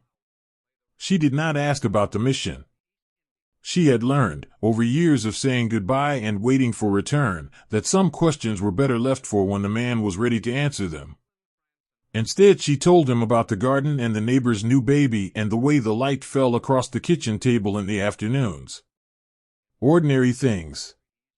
The kind of things that made the fire and the smoke and the long nights at sea feel far away, at least for a little while. On the dock, the veteran sailor watched families reunite and felt both the warmth of those moments and the distance that separated him from them. He had no wife or children waiting. His family was the ship and the men who served on it. Yet even he felt the change. Men who had left as part of a crew were returning as individuals who had seen and done things that could not be shared with anyone who had not been there. He saw it in the way the young pilot stood with his mother and sister, close, yet somehow apart, as if part of him was still on the flight deck watching the smoke rise. He saw it in the mechanic's careful way of holding his son, as if the child were both precious and fragile in a world that had just proven how quickly things could burn. The veteran sailor had lived through other returns, other victories that had felt complete at the time. He knew that the celebrations on shore would be genuine. He knew that the nation would take pride in what the carriers and their air groups had accomplished. But he also knew that the men who had done the work would carry a different story inside them, one that included the fire and the doubt and the quiet knowledge that the war was not over. In the days that followed, the celebrations continued. There were gatherings where men spoke of the mission with the careful pride of people who had done something difficult together. There were moments of recognition for the pilots who had flown and the deck crews who had supported them. The young pilot received quiet words of thanks from officers and from the families of men who had not returned. He accepted them with the same steady composure he had learned during training, yet each conversation left him feeling more changed than the last. One evening he sat with his mother in the small garden behind their house. She asked gentle questions about the voyage, about the ship, about whether he had been able to eat properly. He answered as well as he could, choosing words that would not frighten her. When she asked if he was glad to be home, he told her the truth, that he was glad to see her and his sister, glad to sleep in a bed that did not move with the sea, glad to wake without the sound of engines in his ears. He did not tell her about the nights when he still saw the harbor burning behind his closed eyes, or about the letter he had carried for weeks and had finally burned before stepping off the ship. Those things belonged to the man who had flown the mission. They did not belong in the garden where his mother grew vegetables and waited for her son to come home. The mechanic returned to his work in the shipyard with a different kind of steadiness. He had always taken pride in keeping the aircraft ready and making sure the men who flew them had the best chance possible. Now that pride carried an additional weight. He had seen what happened when the aircraft left the deck and what happened when some of them came back damaged or not at all. He worked with the same careful hands, but he found himself checking things twice, lingering a little longer over connections that might one day matter. His wife noticed the change. She did not ask about it directly. Instead, she made sure there was always food waiting when he came home and that the boy was quiet in the evenings so his father could rest. These small kindnesses were her way of carrying part of the weight he could not speak about. The mechanic accepted them without words, grateful for the ordinary rhythm of home that made the memory of the burning harbor feel more distant, even if it never fully left him. The veteran sailor spent his days on the ship, preparing for whatever would come next. He listened to the conversations around him, the pride in what had been accomplished, the certainty that the enemy had been dealt a blow from which it would not easily recover. He heard these things and said little. He had seen the look in the eyes of the men who had flown and the men who had waited on the deck. He had seen the way the young pilot stood at the rail as they approached home, carrying something inside him that no celebration could touch. The veteran sailor knew that the success they had achieved was real. The carriers had done what they were built to do. The air groups had performed with skill and courage. Yet he also knew that the enemy they had struck was not a nation that would simply accept defeat and step aside. The war that had begun with fire in a distant harbor would continue, and the men who had returned changed would be asked to carry that war forward. He carried that knowledge quietly, the way he had carried every other truth the sea had taught him over the years. One evening, after the celebrations had begun to fade and the ship had settled back into its ordinary routines, the young pilot walked along the flight deck alone. The deck was quiet now, the aircraft secured, the crews gone ashore or to their berths. He stood where he had stood on the morning of the launch and looked out across the harbor toward the hills beyond. The lights of the city glowed in the distance. Somewhere in those lights his mother and sister were preparing dinner, waiting for him to come home. He thought about the letter he had burned and about the words he had not been able to write. He thought about the mechanic's nod before the launch and about the way the ship had felt when it pushed him into the sky. He thought about the harbor on fire and about the men who had been down there, men who had families of their own. The success was real. The pride was real. But so was the doubt, and so was the knowledge that the story was not over. The carriers had brought them home. The men who had flown from them and worked on them had done what their country asked. Yet they were returning changed, carrying inside them both the victory and the taste of something more complicated, something that tasted like the beginning of a longer war rather than the end of one. These men had returned from a mission that would be remembered as a great success. Yet they carried with them the quiet realization that the fire they had delivered had not ended the conflict and that the war ahead would ask even more of them. If the mixed emotions of victory and doubt, the deeply human stories of men changed by what they had done and seen, have stayed with you, and you want to help keep these personal histories alive for others to understand, then I would be grateful if you considered leaving a small tip, even just $1, on Ko-Fi. Every contribution supports the extensive research and the time it takes to uncover and share these quiet truths so they are never forgotten. Please, to keep yourself safe, only use the secure link I've placed in the description below. If you try to search for this on the internet, the top results are unfortunately often fake websites designed to scam you, and I want to make sure you are protected. The carrier rested at its berth, its decks quiet under the evening sky. The young pilot turned away from the rail at last and walked toward the gangway. Somewhere ahead of him his mother was waiting with dinner and the ordinary kindnesses of home. Somewhere behind him the memory of the burning harbor still lived, along with the pride of what he and his shipmates had accomplished and the doubt about what it had truly changed. The ship had brought them back. The men who had lived through the voyage and the attack and the long return were different now, carrying both the victory and its bitter taste into whatever future waited for them. The story of these carriers had moved from preparation through action and now into the complicated aftermath of success, and the human story of the men who served them would continue to unfold in the quiet spaces between celebration and the knowledge that the war was only beginning.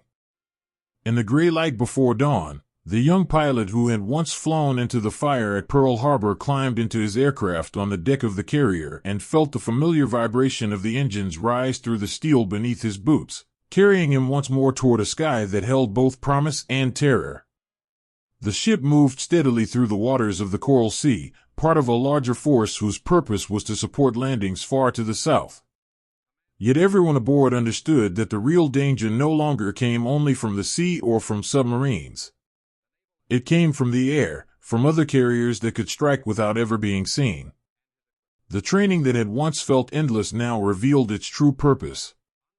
The long months of practice landings, the nights spent studying maps and procedures, the quiet conversations with instructors who had already faced what was coming, all of it had prepared them for this moment when two fleets would hunt each other across hundreds of miles of open water without ever laying eyes on one another until the aircraft arrived.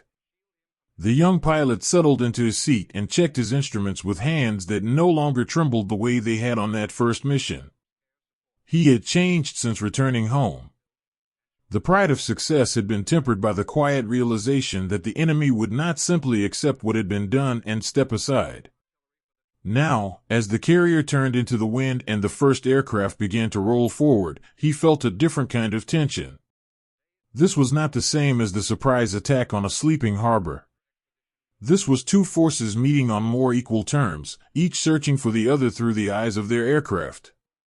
He thought of the mechanic who had once handed him a piece of dried fruit before a launch and told him that a man flew better when he remembered someone was waiting. That man was still aboard this ship, still working through the night to keep the planes ready. The young pilot carried the memory of that small kindness with him as the deck rushed past and the carrier pushed him into the sky. Below on the hangar deck, the mechanic moved among the remaining aircraft with the same steady care he had always shown. He had watched the first strike depart and had felt the ship settle into the waiting that always followed. He knew the young pilot was out there somewhere, along with the others who had become like brothers through the long training and the voyage home. The mechanic's hands were steady as he checked connections and listened to the engines of the plane still on deck, but his mind kept returning to the men who had launched. He had seen enough to understand that in this kind of battle, the aircraft were the true weapons and the men who flew them carried the heaviest burden. When one of the younger deck hands paused beside him, eyes wide with the tension of waiting, the mechanic placed a hand on his shoulder and said simply that the best thing they could do was keep the ship ready for whoever came back. The words were ordinary, but the younger man nodded and returned to his work with a steadier step. Small kindnesses like that had become the quiet thread that held the crew together when the sky grew dangerous. On the signal bridge, the veteran sailor who had kept watch through so many nights stood at his post and scanned the horizon. He had felt the change in the fleet the moment they entered these waters. The tension was sharper than it had been during the long voyage to the first strike. Here the enemy was not distant and unprepared. Here the enemy had carriers of its own, and every man aboard understood that the first side to find the other would strike with everything it had. The veteran sailor had lived long enough to recognize the difference between confidence and certainty. The carriers beneath him were strong, the air group skilled, the crews experienced. Yet he also knew that in this new form of warfare, skill and courage could be undone in minutes by a single well-placed bomb or torpedo. He thought of the young pilot who had returned changed from the earlier mission and of the mechanic who still worked with quiet devotion. These were the men the ship was built to carry, and the veteran sailor felt the weight of protecting them even as he knew the real protection now depended on who found whom first in the vast emptiness of the sea. The first strikes had already departed when the warning came. Enemy aircraft had been sighted. The young pilot, still in the air from the morning launch, received the call and turned his formation toward the reported position. Below him the sea stretched empty and gray, but he knew that somewhere out there another carrier was launching its own planes. The distance between the two fleets felt both vast and suddenly very small. He flew with the concentration he had learned through months of practice, yet part of his mind remained aware of the men waiting on the deck he had left behind, the mechanic who had steadied the younger hands, the veteran sailor who watched the sky with patient eyes. The bond between those who flew and those who waited had grown stronger with every mission. It was no longer simply duty. It was the quiet understanding that each group carried the other. When the enemy formation appeared ahead, the sky changed in an instant. The young pilot felt his aircraft rock as he pushed it into a climb, the familiar adrenaline rising through him like a second engine. Around him, the other planes from his carrier moved into their attacks with the precision they had practiced so often. Yet this was no longer practice. The enemy aircraft were real, and the ships below were real, and the men inside them were fighting for their lives just as he was. He saw one of the enemy carriers through a break in the clouds, its deck alive with activity, and for a moment the distance between them collapsed. This was the new reality of war at sea, two groups of men who had never met, striking at each other through machines that could cross the horizon in minutes. He felt the terror of it and also the strange clarity that came when there was no longer time for anything except the next correction, the next decision, the next moment of doing exactly what training and instinct demanded. On the carrier, the mechanic heard the distant sound of engines and knew the returning aircraft were approaching. He moved to his position on the deck, ready to help bring them home. The ship had already begun to maneuver in response to the enemy strike that was surely coming. The veteran sailor on the bridge watched the sky with the same steady gaze he had maintained through the long voyage, but now there was an edge to his attention. When the first enemy aircraft appeared, the anti-aircraft guns opened fire and the deck shook with their rhythm. The mechanic worked through the noise and the smoke, helping to move damaged planes and clear the deck for the returning strike. He saw one of the younger deckhands freeze for a moment as a bomb exploded nearby, and without thinking he reached out and pulled the man down behind a barrier, shielding him with his own body until the immediate danger passed. When it was over, the younger man looked at him with wide eyes, and the mechanic simply nodded and went back to work. There was no time for words.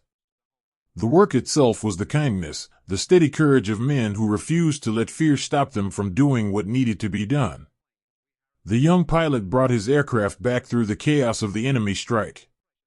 The deck was smaller than it had ever seemed, the ship moving beneath him as it tried to avoid the bombs falling around it. He felt the familiar catch of the arresting wire and the sudden stop that meant he was home. As he climbed out, the mechanic was there, helping him down with the same quiet efficiency he had shown before every launch. Their eyes met for a second, and in that second passed everything they could not say, the relief of return, the knowledge of what had been lost, the understanding that the battle was not yet over. The young pilot walked toward the island with legs that felt heavier than they should, and the mechanic turned back to the work of preparing for whatever came next. On the other carrier in the formation, the anguish was already beginning. Aircraft from the morning strike had not all returned. The deck crews waited through the long minutes, counting the shapes in the sky, hoping for one more.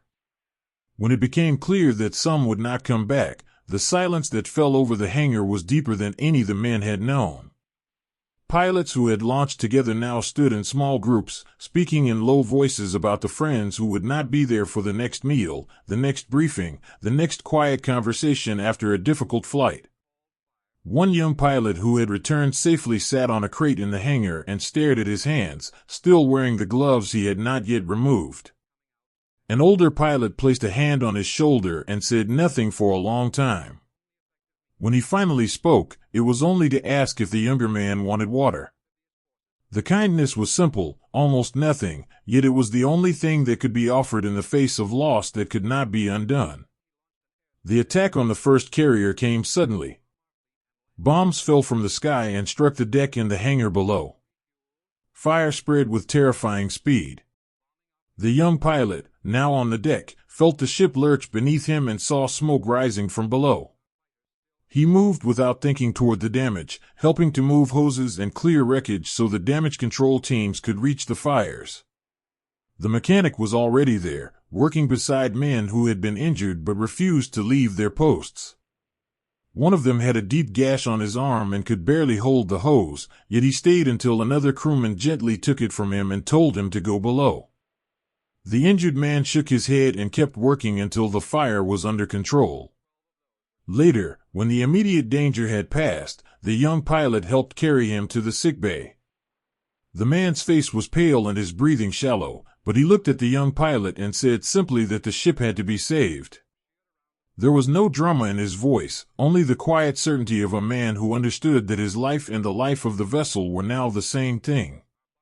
The veteran sailor on the bridge watched the damage control efforts with the same steady attention he had given to every watch. He saw men risking their lives to save the ship they had helped build and maintain, and he felt a fierce pride that had nothing to do with victory or defeat. This was the everyday heroism that no report would fully capture, the willingness to stay at a post while fire and smoke threatened, the decision to help a wounded shipmate even when it meant staying in danger a moment longer. He thought of the young pilot who had returned safely and of the mechanic who had shielded the younger deckhand during the attack. These were the bonds that held the ship together when everything else was breaking. As the day wore on and the immediate threat receded, the true cost of the battle became clear. On the damaged carrier the fires were finally out, but the ship listed slightly and the hangar was a place of twisted metal and the smell of smoke that would linger for days. Men moved through the wreckage helping the injured and beginning the long work of repair. The young pilot stood for a moment beside one of the damaged aircraft and placed his hand on the metal, feeling the heat still trapped inside it. He thought of the pilot who had flown that plane that morning and of the mechanic who had prepared it. Both were gone now, and the space they had left behind felt larger than the aircraft itself. On the other carrier the waiting had turned to mourning. The air group had lost too many. Pilots who had trained together, who had shared meals and stories and the quiet tension of the long voyage, would not return. The deck crews who had launched them and waited for them now moved through their duties with a heavier step. One of the senior pilots gathered the remaining aircrew in the ready room and spoke to them in a low, steady voice. He did not speak of victory or of the enemy. He spoke instead of the men who had not come back and of the need to keep flying for them, to keep doing the work they had believed in. When he finished, the room remained quiet for a long time. Then one of the younger pilots stood and said simply that he was ready to fly again. The others nodded. The work would continue because it had to, and because the men who had been lost would have expected nothing less. That night the young pilot sat in the ready room with the others who had returned. The mechanic brought him a cup of water and sat nearby without speaking. The veteran sailor passed through on his way to the bridge and paused for a moment, his hand resting briefly on the back of the young pilot's chair.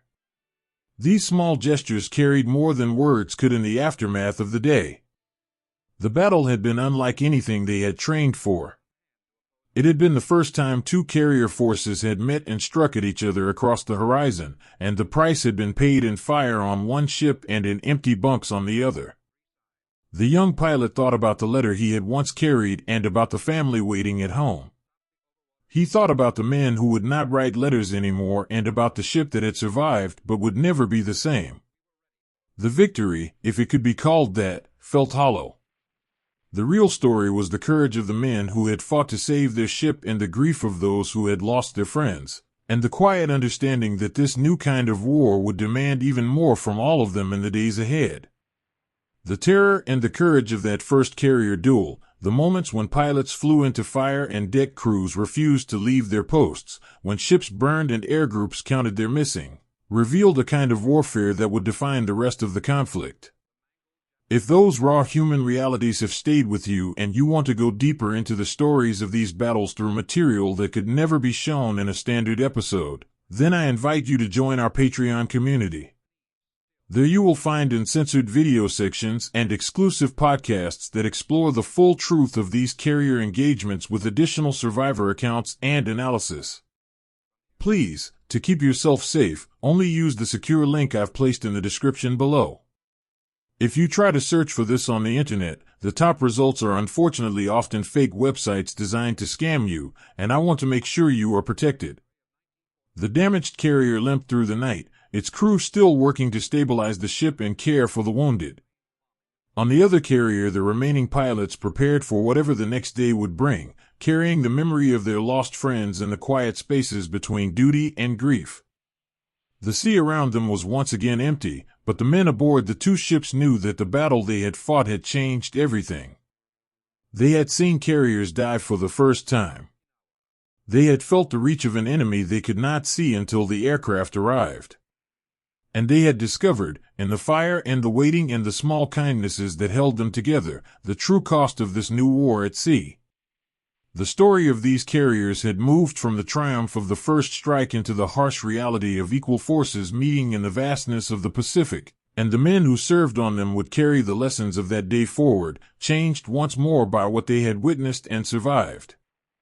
In the sudden roar of diving aircraft and the thunder of bombs striking steel, the great carrier shuddered as if the sea itself had turned against her, and the men inside felt the world they had built begin to break apart around them. The first explosions ripped through the hangar and the flight deck with a violence that seemed impossible for anything made by human hands. The young pilot who had flown from this ship through the long training and the earlier strike now stood on the deck, thrown to his knees by the force of the blast. Smoke poured upward in thick black columns, and the air filled with the sharp smell of burning fuel and scorched metal. Around him the deck crew who had launched him that morning were already moving, some running toward the fires with hoses while others helped the wounded to their feet. There was no time for shock. The ship was hurt, and every man who could still stand understood that the next minutes would decide whether she lived or died. Below in the hangar the mechanic who had once handed the young pilot a piece of dried fruit before a launch worked through the smoke with the same steady hands that had kept the aircraft ready for months. He had felt the ship lurch when the bombs hit and had seen the flames race along the deck above. Now he moved among the damaged planes, helping to push them clear of the spreading fire so the damage control teams could reach the heart of the blaze. One of the younger mechanics beside him had been thrown against a bulkhead and was bleeding from a cut on his forehead. The older man paused only long enough to press a cloth into his hand and tell him to keep pressure on the wound, then turned back to the work. There was no room for panic. The ship was their home and their responsibility, and the only way to save her was to keep moving, keep fighting the fire and the flooding that was already beginning to creep through the lower decks. On the bridge, the veteran sailor who had kept watch through so many nights felt the deck tilt beneath his feet and knew at once that the damage was serious. He had lived through smaller emergencies on other ships, but nothing like this. The carrier was built to take punishment, yet the bombs had found weak points that no training could have fully prepared them for. He watched the damage control parties moving through the smoke below and felt a fierce pride in the way they refused to give ground. These were the same men who had stood on the deck during the long training, who had learned the ship's every ladder and passageway, who had come to think of her not as steel and engines but as something that carried them all.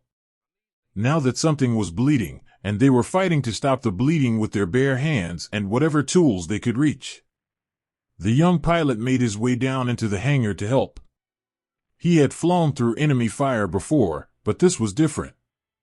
This was his ship dying beneath him, and the men he had trained with were the ones trying to keep her alive. He found the mechanic near one of the burning aircraft and together they worked to disconnect fuel lines and push the wreckage clear. The heat was intense, and the smoke made it hard to see more than a few feet.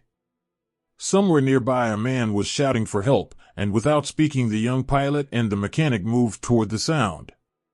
They found a damage control sailor trapped under a fallen beam, his leg pinned and his face pale with pain. The young pilot knelt beside him while the mechanic worked to lift the beam. For a moment their eyes met, and in that moment passed the understanding that none of them might leave this hangar if they did not work together. When the beam finally shifted, they pulled the injured man free and carried him toward the passageway that led to the sickbay.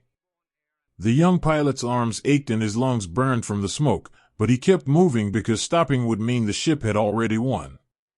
The fire spread faster than anyone had expected. Damage control teams fought them with hoses and foam while others worked below to shore up bulkheads and pump out the water that was pouring in through ruptured plates. The ship listed slowly to one side, and every man felt the change in her movement. She was no longer the steady giant that had carried them across the ocean. She was wounded, and her survival now depended on the skill and courage of the men inside her. The mechanic stayed in the hangar long after the worst of the fires were under control, helping to move unexploded ordnance and clear wreckage so the teams could reach the places where the hull had been torn open.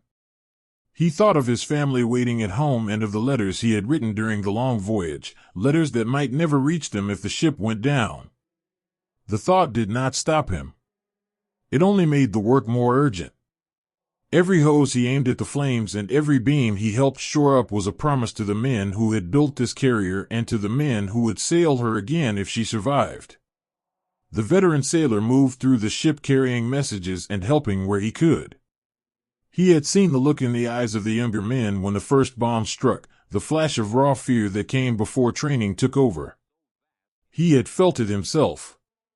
Yet he had also seen how quickly that fear turned into action. Men who had never faced anything like this were now fighting fires in narrow passageways while water rose around their ankles and smoke blinded them. He stopped beside one team that was struggling to seal a leaking compartment and offered a quiet word of encouragement. The men looked up, their faces streaked with soot and sweat, and nodded. They did not need speeches. They needed to know that someone saw what they were doing and believed they could succeed. The veteran sailor stayed with them long enough to help move a heavy timber into place, then continued on his way. The ship was still moving, still fighting, and every small act of steadiness helped hold her together. In the sickbay, the injured were being tended by men who had trained for this but had never imagined it would come so suddenly. The sailor with the pinned leg was brought in, and the young pilot stayed with him for a few minutes, speaking quietly about the ship and about the work still being done above. The injured man's face was tight with pain, but he listened and nodded. When the young pilot finally stood to leave, the man reached out and gripped his arm for a moment. "Tell them not to give up on her," he said. The words were simple, but they carried the weight of everything the crew was fighting for. The young pilot carried them back into the smoke and the heat, repeating them to himself when the exhaustion began to pull at him. The battle for the ship lasted through the long afternoon and into the evening. The fires were brought under control one by one, but the flooding continued in the lower decks.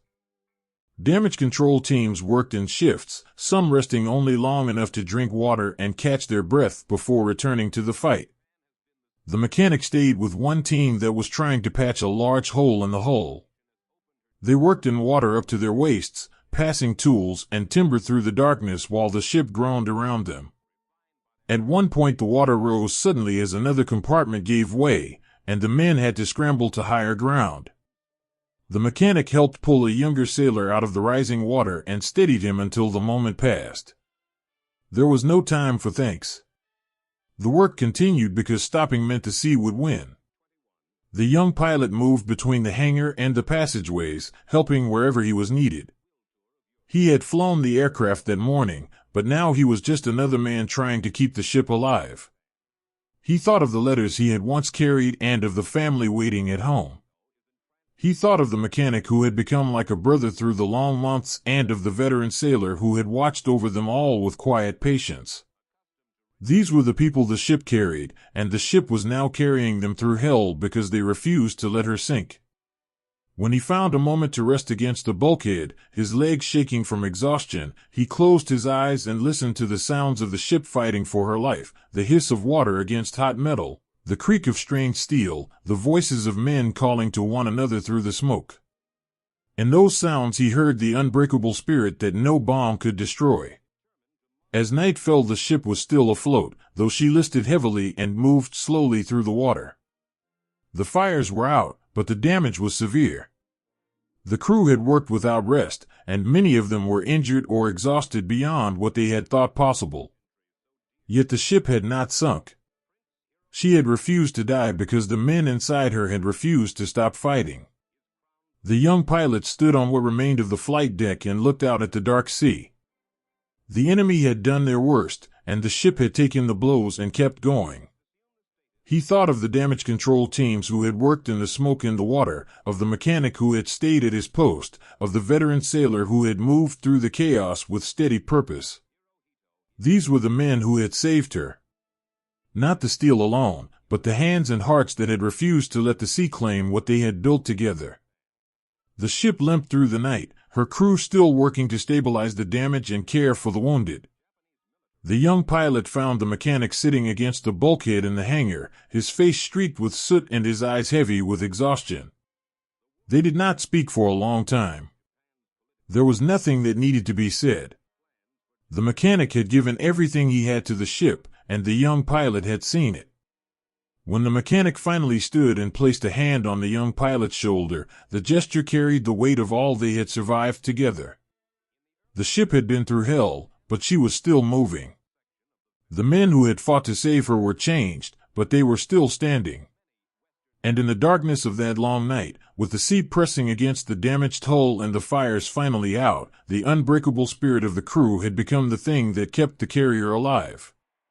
The unbreakable spirit of these damage control teams, the way ordinary men refused to abandon their ship even when fire and water threatened to take everything, stands as one of the quietest and most powerful forms of courage in the Pacific War. If their story has moved you and you want to see the courage and chaos of carrier warfare brought to life in a powerful visual tribute, then I have something I think you'll appreciate. The film Midway, available on Prime Video, captures the extraordinary bravery of the men who fought to save their ships and each other in those desperate hours. Please, to keep yourself safe, only use the secure link I've placed in the description below. If you try to search for this on the internet, the top results are unfortunately often fake websites designed to scam you, and I want to make sure you are protected. As the first light of dawn touched the water, the damaged carrier continued her slow progress toward safety. The crew moved through the wreckage with the same quiet determination that had carried them through the night. The young pilot stood once more at the edge of what remained of the flight deck and watched the sea. The ship had been through hell and had refused to sink. The men who had fought for her had discovered something about themselves and about each other that no training could have taught. They had learned that a carrier was more than steel and engines. It was the hands that kept her alive when everything tried to pull her under. And in that knowledge, and the exhaustion and the pride and the quiet resolve that remained, the story of these carriers had moved from the fire of battle into the long, hard work of survival. The ship that had refused to sink carried them forward, wounded but unbroken, toward whatever the next horizon would bring. In the quiet hangar of the carrier, where the air still carried the faint scent of fuel and oil from aircraft that would never return, a young pilot stood alone beside an empty spot on the deck and felt the absence of his friends more sharply than any wound. The ship had come back from the Coral Sea with her hull intact, yet the hangar felt hollow in a way no amount of repair could fix. Rows of aircraft stood ready, but the men who had flown them were gone. The young pilot who had launched that morning with his squadron now walked the length of the deck and counted the missing. He had seen some of them go down in flames over the enemy fleet. Others had simply not come back, their aircraft vanishing into the vastness of the sea. He had landed safely, brought his plane down through the smoke and the maneuvering of the ship, and climbed out to the familiar faces of the deck crew. But when he looked for the men who had trained beside him, who had shared the long nights of the voyage and the tension before the strike, too many were not there. The mechanic who had once handed him a piece of dried fruit before a launch moved through the hangar with the same steady hands, yet his eyes kept returning to the empty places. He had watched the strike depart and had waited through the long hours for the aircraft to return. When the first planes appeared in the distance, he had felt the familiar surge of relief. Then the count had begun. One by one the numbers fell short. He had helped the returning pilots down from their aircraft, had seen the exhaustion and the grief in their faces, and had known without being told that the squadron had paid a terrible price. Now he worked to prepare the remaining planes for whatever came next, but every time he passed an empty spot on the deck he felt the weight of the men who should have been there. The ship was whole, but the air group was no longer the same. On the bridge, the veteran sailor who had kept watch through so many nights stood at his post and looked out across the water. He had felt the change in the ship the moment the surviving aircraft returned. The tension that had filled the vessel during the battle had given way to something quieter and heavier. Men spoke in lower voices. Laughter, when it came at all, was brief and quickly silenced. He had seen this before on other ships after hard fights, but never on this scale. The carrier had lost too many of her most experienced pilots and aircrew. The men who remained were skilled, but they carried the memory of their lost friends with them every time they climbed into a cockpit. The veteran sailor thought of the young pilot who had returned safely and of the mechanic who had worked without rest to keep the planes ready. These were the men the ship still carried, and the weight of protecting what remained of the air group now rested on shoulders already tired from battle. In the ready room, the surviving pilots gathered in small groups. Some sat in silence, staring at the maps or the empty chairs where their friends had once sat. Others spoke quietly about the strike, about what they had seen and what they had lost. The young pilot found a place against the bulkhead and listened. One of the older pilots, a man who had flown from carriers longer than most of them had been in the Navy, spoke about the men who had not come back. He did not raise his voice or try to turn the loss into something noble. He simply said their names and told a small story about each one, a habit he had picked up from a previous war, a way of making sure the dead were not forgotten in the rush to prepare for the next fight. When he finished, the room remained quiet for a long time. Then one of the younger pilots who had survived his first combat mission asked quietly what they were supposed to do now. The older man looked at him for a moment and said simply that they would fly again, because that was what the lost men would have expected. The words were not comforting, but they carried the weight of truth. The pressure to rebuild the air group began almost immediately. New pilots arrived from training units on shore, young men who had never flown from a carrier in combat and who looked at the empty places in the hangar with wide eyes. The veteran pilots who remained were given the task of turning these rookies into something close to combat ready in far less time than anyone would have liked. The young pilot who had flown through the Coral Sea strike found himself paired with one of the new arrivals, a quiet young man who had trained hard but had never felt the deck of a carrier move beneath him during an actual attack. They flew together in the days after the battle, practicing approaches and landings until the new pilot's hands stopped shaking on the controls. The young pilot did not speak much about what he had seen over the enemy fleet. Instead, he showed the rookie how to read the movement of the ship, how to trust the deck crew waiting below, how to keep his mind clear when the sky turned dangerous. These were small lessons, but they were the only way to pass on what experience had taught before the next battle arrived. The grief did not fade quickly. In the evenings, when the work of the day was done, men gathered in small groups in the hangar or the ready room and spoke of the friends they had lost. The mechanic listened more than he spoke. He had known many of the missing men by name, had helped prepare their aircraft, and had watched them climb into the cockpits on the morning of the strike. Now he worked on the remaining planes with extra care, as if by keeping them perfect he could somehow honor the men who would never fly them again. One evening he found the young pilot sitting alone beside an empty spot on the deck and sat down beside him without speaking. They stayed there for a long time, watching the last light fade from the sky. When the young pilot finally spoke, it was only to say that he kept expecting to see his friend's plane in the formation, kept listening for his voice on the radio. The mechanic nodded. He had no words that could fill the empty place, but he stayed until the young pilot was ready to stand and walk back to his quarters. The quiet resilience of the remaining veterans became the backbone of the rebuilding. The older pilot who had spoken the names of the dead took the newest arrivals under his wing without being asked. He flew with them every day, correcting their mistakes with patience he had not always shown before the losses. He knew that the next strike would come soon and that these young men would be the ones carrying the weight. He could not bring back the experienced pilots who were gone, but he could give the newcomers the best chance possible. In the evenings he sometimes sat with them in the ready room and told stories, not of glory, but of the small things that had kept men alive in previous fights. How to watch the sea for the first sign of enemy aircraft. How to trust the feel of the ship when landing in rough weather. How to keep flying even when fear tried to close your hands on the controls. These were not lectures. They were the quiet passing of knowledge from men who had seen too much to men who had seen too little. The young pilot felt the change in himself as he mentored the rookie. He had returned from the Coral Sea with a steadiness he had not possessed after the first strike. The fear was still there, but it no longer controlled him. He had seen what could happen and had survived it. Now he tried to give some of that steadiness to the man beside him in the cockpit.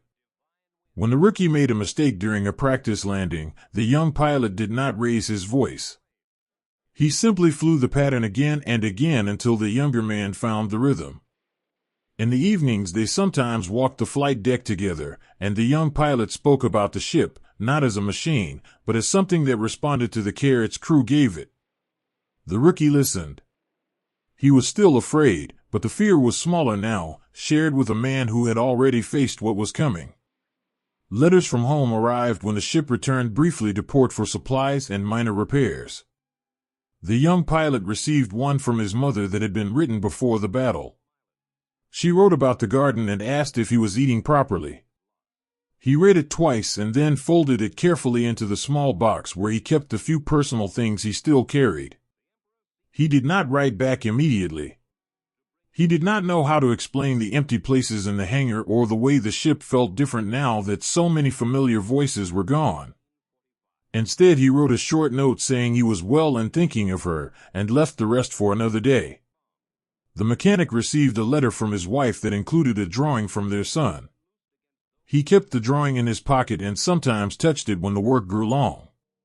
These small connections to home helped hold the grief at bay, but they could not fill the spaces left by the men who would never write letters again. The long road back was not only about replacing aircraft and training new pilots. It was about learning to fly and fight with a group that had been torn apart and stitched back together with whatever pieces remained. The veteran pilots carried the memory of their lost friends into every briefing and every flight. They flew with greater care, not because they were afraid, but because they understood how quickly a formation could be broken and how hard it was to bring everyone home. The young pilot felt this change in himself and in the men around him. The eagerness that had marked the early days of the war had been replaced by something quieter and more deliberate. They still believed in the ship and in their training. They still climbed into their aircraft when the order came.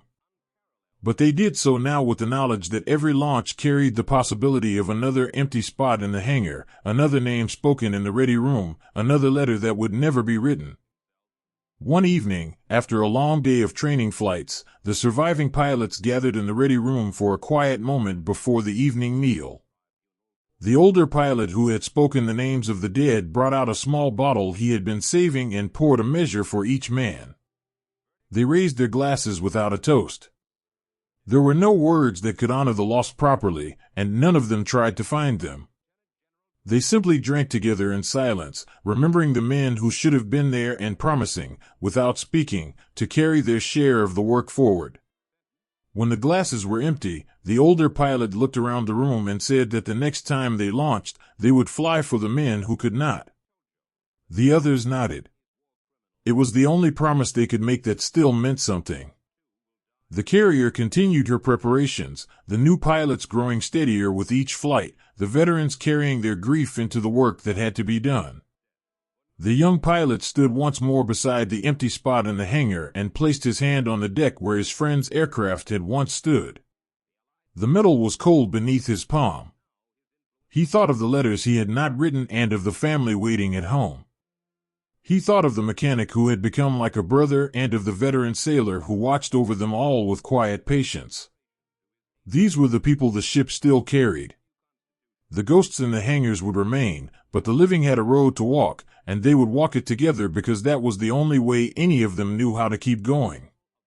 The grief and the quiet rebuilding that followed the heavy losses in that first carrier battle revealed how deeply the human cost of aircrew attrition shaped the fighting spirit of these ships long before any hull was threatened again. If those stories of loss and the long, difficult road back have stayed with you, and you want to see the harsh, unfiltered realities of aircrew losses and carrier operations that could never be shown on public platforms, then I have something I believe you will value. Our exclusive digital collection on Gumroad brings together rare, uncensored photographs and moving footage from the Pacific Theater that reveal the true human price of these battles in ways mainstream sources simply cannot. Please, to keep yourself safe, only use the secure link I've placed in the description below. If you try to search for this on the internet, the top results are unfortunately often fake websites designed to scam you, and I want to make sure you are protected. The carrier turned into the wind for the evening launch, and the young pilot climbed into his aircraft with the rookie beside him in the formation. The deck crew moved with the same steady purpose they had always shown. The mechanic watched from the hangar, his hand still carrying the memory of every plane he had prepared and every man who had not come back. The veteran sailor stood at his post on the bridge and looked out across the water. The ship was moving forward again. The air group was smaller and less experienced than it had been, but the men who remained carried the lessons of loss with them into every flight. The ghosts in the hangars would never leave, but the living had learned to fly with them, to honor them by doing the work that still needed to be done. The long road back had only just begun, but the carrier and her crew were moving along it together, carrying both the weight of what they had lost and the quiet determination to keep going for as long as the sea would let them. In the quiet hours after the evening meal, when the carrier rode easily on a calm sea and the men had begun to settle into the familiar rhythm of another day at sea, a single message arrived that changed everything they thought they knew about the war. The young pilot who had flown through the fire at Pearl Harbor and survived the chaos of the Coral Sea sat in the ready room with a cup of tea gone cold in his hands. He had been reviewing notes from the day's training flights with the new pilots, trying to pass on the small lessons that had kept him alive. The ship around him felt steady, almost peaceful after the long weeks of repair work and rebuilding the air group. Then the door opened and one of the officers stepped inside. He did not raise his voice. He simply said that there was news from the north, news that concerned every man aboard. The room grew still. The young pilot set his cup down carefully, as if the slightest sound might shatter something fragile that had only just begun to mend. The news came in fragments at first, passed from the bridge through the chain of command in careful, measured words. The main carrier force had met the American fleet near a small island called Midway. The battle had been fierce. 4 of Japan's fleet carriers had been lost. Akagi, Kaga, Soryu, Hiryu. The names landed like blows. These were not distant ships. These were the vessels that had steamed beside them during the long approach to Pearl Harbor, the carriers whose air groups had trained and fought alongside their own. The young pilot felt the words settle into his chest like cold water. He had known men on those ships. He had shared meals with some of them during joint exercises. He had watched their aircraft launch into the same skies he had flown. And now they were gone. On the hangar deck, the mechanic who had worked through the smoke and fire to save the damaged carrier after Coral Sea paused with a wrench still in his hand. He had heard the low murmur spreading through the crew and had stopped to listen. When the names of the lost carriers reached him, he set the wrench down slowly on the workbench. He had prepared aircraft for those ships before. He had known the mechanics and the deck crews who kept them ready.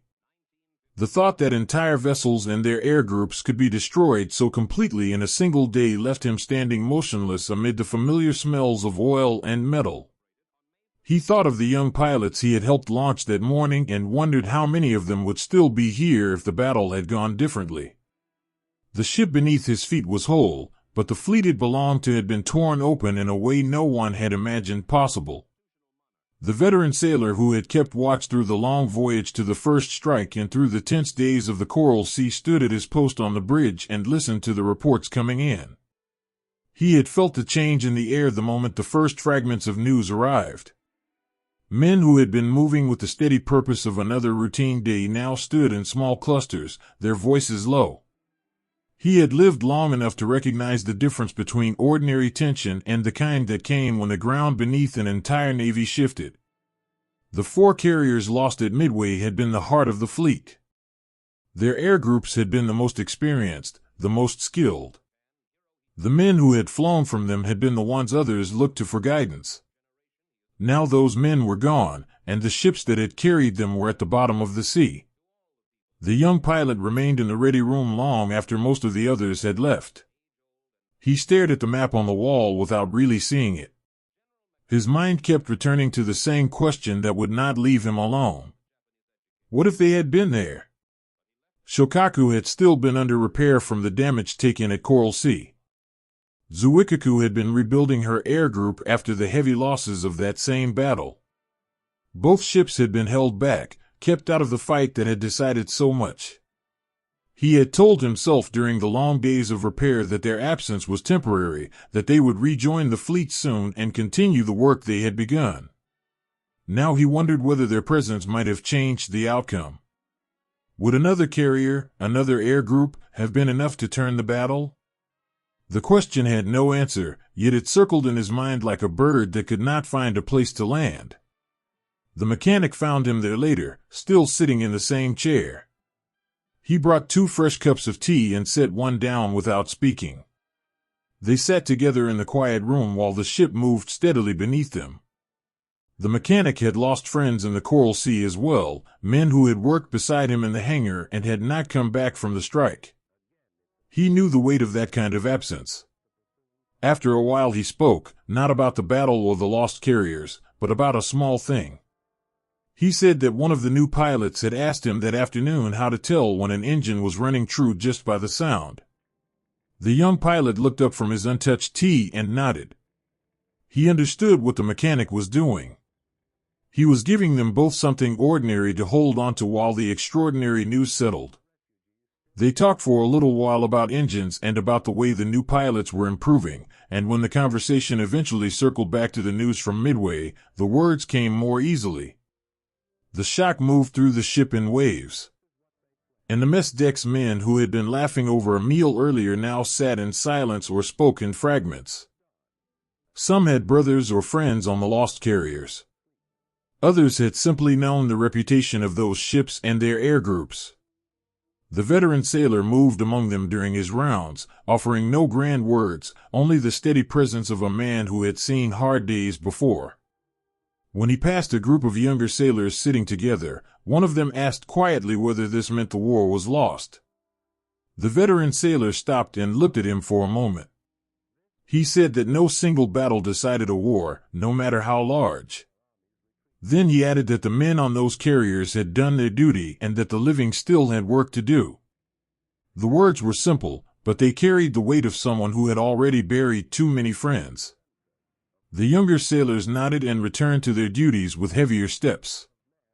The young pilot wrote a letter that night that he knew he could not send.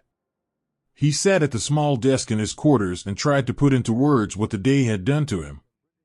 He wrote about the names of the lost carriers and about the question that would not leave him alone. He wrote about the mechanic who had sat with him in the ready room and about the way ordinary conversation had helped hold the grief at bay. He did not write about the fear that had begun to grow in the back of his mind, the fear that the war they had entered with such confidence was turning into something longer and harder than anyone had expected. Instead, he folded the letter carefully and placed it with the others he had written and never sent. Some things, he was learning, were too large to put on paper.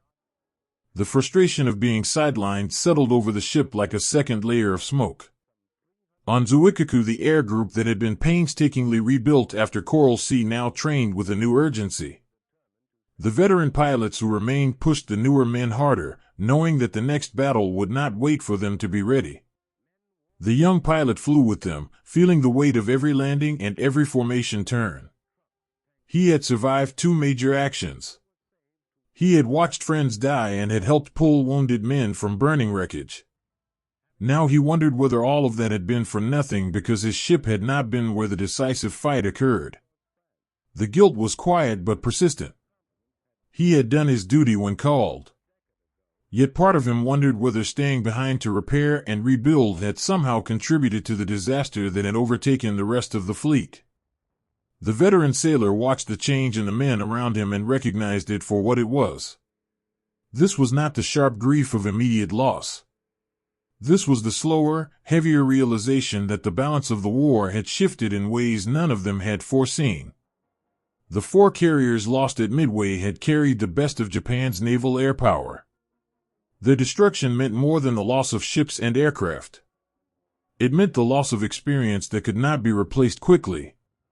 The men who had trained together for years, who had learned each other's rhythms in the air and on the deck, were gone. The new pilots arriving to fill the empty places would have to learn in the middle of a war that was growing more dangerous by the day. The veteran sailor had seen this kind of shift before in smaller ways. He knew that the living would carry the weight of the absent for a long time. One evening the young pilot stood on the flight deck as the last light faded from the sky. The sea was calm, and the ship moved steadily through the water as it had every day since they had left port. Yet nothing felt the same. He thought about the carriers that had steamed beside them during the approach to Pearl Harbor, about the men who had waved from their decks and shared the same excitement and the same fears. He thought about the mechanic who had worked through fire to save this ship and about the veteran sailor who had kept watch through every night of every voyage. These were the people who still remained. The lost carriers and their crews had become part of the story they all carried now, a story that included both the early triumphs and the sudden, shattering losses that had followed. The mechanic joined him at the rail after finishing his work for the day. They stood together without speaking for a long time. When the mechanic finally broke the silence, it was to say that one of the new pilots had asked him that afternoon whether the war would still be won. The young pilot looked out across the darkening water and answered honestly. He said he did not know. The mechanic nodded as if that answer was enough. They stayed at the rail until the stars came out, two men who had survived the same fires and the same absences, carrying the weight of what they had seen and what they had missed. The news from Midway had shattered more than the fleet. It had broken something in the way the men aboard these two carriers understood their place in the war. They had trained and fought and rebuilt with the belief that their efforts would help bring victory closer. Now they faced the possibility that the decisive moment had already passed without them, that the balance had tipped while they were still repairing damage and training replacements. The shock would fade with time. The what-if questions would grow quieter. But the knowledge that four great carriers and the men who had sailed in them were gone would remain, a quiet presence in every briefing and every launch. A reminder that the war they had entered with such confidence was no longer the war they were fighting. These men had been held back by damage and by the need to rebuild, only to learn that the battle they had missed had changed everything. If the shock and the quiet what-if reflections of that moment have stayed with you, and you want to help keep these deeply personal and often overlooked stories of loss and reflection alive for others to understand, then I would be grateful if you considered leaving a small tip, even just $1, on Ko-Fi. Every contribution supports the extensive research and the time it takes to uncover and share these quiet truths so they are never forgotten. Please, to keep yourself safe, only use the secure link I've placed in the description below. If you try to search for this on the internet, the top results are unfortunately often fake websites designed to scam you, and I want to make sure you are protected. The carrier continued its steady progress through the night, carrying men who had once believed they were part of an unstoppable force and who now carried the knowledge that the force had been broken while they were elsewhere. The young pilot eventually returned to his quarters and lay awake listening to the familiar sounds of the ship. Somewhere in the darkness the mechanic worked on an engine that would need to be ready for the next launch. Somewhere on the bridge the veteran sailor kept his watch. The fleet had been shattered, but the men aboard these two carriers were still here, still moving forward, still trying to understand what their absence had cost and what their presence might yet mean in the battles that remained. The story of these carriers had moved from the fire of early victories into the long shadow of loss, and the men who sailed in them would carry that shadow with them into whatever future the sea still held. In the pale light of early morning the repaired carrier eased away from the dock, and the young pilot who had flown through fire and returned to find his ship broken stood at the rail watching the familiar coastline slip behind them once more. The vessel felt different beneath his boots. The long weeks of repair had left their mark in small ways, the slight stiffness in some of the deck plates where new steel had been welded in, the fresher paint along sections of the hangar that had once been blackened by smoke. Yet the ship still moved with the same steady power he remembered, and when the engines settled into their familiar rhythm he felt something like relief mixed with a deeper unease. They were going back. The fleet had suffered a blow at Midway that no one had fully recovered from, and now these two carriers were being sent into waters where the enemy had grown stronger and more determined. The young pilot thought of the empty places in the hangar on the sister ship, the men who would never climb into their aircraft again, and he wondered whether the repairs to this vessel had truly prepared them for what waited ahead. Below in the hangar, the mechanic moved among the aircraft with the same careful hands that had kept them flying through the worst days of the previous battle. He had stayed with the ship through every stage of the repair, watching new plates being fitted where old ones had been torn away, listening to the sounds of welding torches and the quiet conversations of the yard workers who had worked without rest to make her whole again. Now he checked connections and listened to engines with an extra layer of attention, as if by being more thorough he could somehow protect the men who would soon climb into these cockpits. He had seen what happened when damage went unnoticed. He had carried wounded sailors through smoke-filled passageways and had watched friends disappear into the sea. The ship was ready on paper, but the men who served her carried scars that no amount of new steel could erase. The veteran sailor who had kept watch through the long voyage to the first strike and through the tense days that followed stood at his post and felt the change in the air the moment the carrier left the protected waters near home. The crew moved with a different kind of purpose now. There was pride in the repaired ship, yes, the quiet satisfaction of men who had brought their vessel back from the edge of destruction. But there was also a sharper edge to their movements, a sense that the enemy they were sailing toward was no longer the same force they had faced in the early months. The Americans had learned from Midway. They had carriers of their own and pilots who had tasted victory. The veteran sailor had seen enough of war to know that confidence could be more dangerous than fear, and he watched the younger men around him with the steady gaze of someone who understood that the next battle would demand everything they had left. The young pilot wrote a short letter the night before they sailed, though he knew it would not reach home for weeks. He told his mother that the ship was whole again and that he was well. He did not write about the empty bunks in the quarters or about the way the hangar still felt too large in places where familiar aircraft and familiar faces should have been.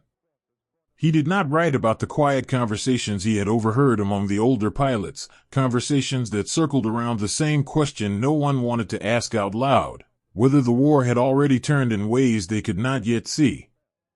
Instead, he folded the letter carefully and placed it with the others he carried, small pieces of the ordinary life he was trying to hold on to while the sea carried him back into the fight. The voyage to the Solomons passed in a strange mixture of routine and tension. Training flights continued every day, the new pilots pushing themselves to match the standards of those who had already seen combat.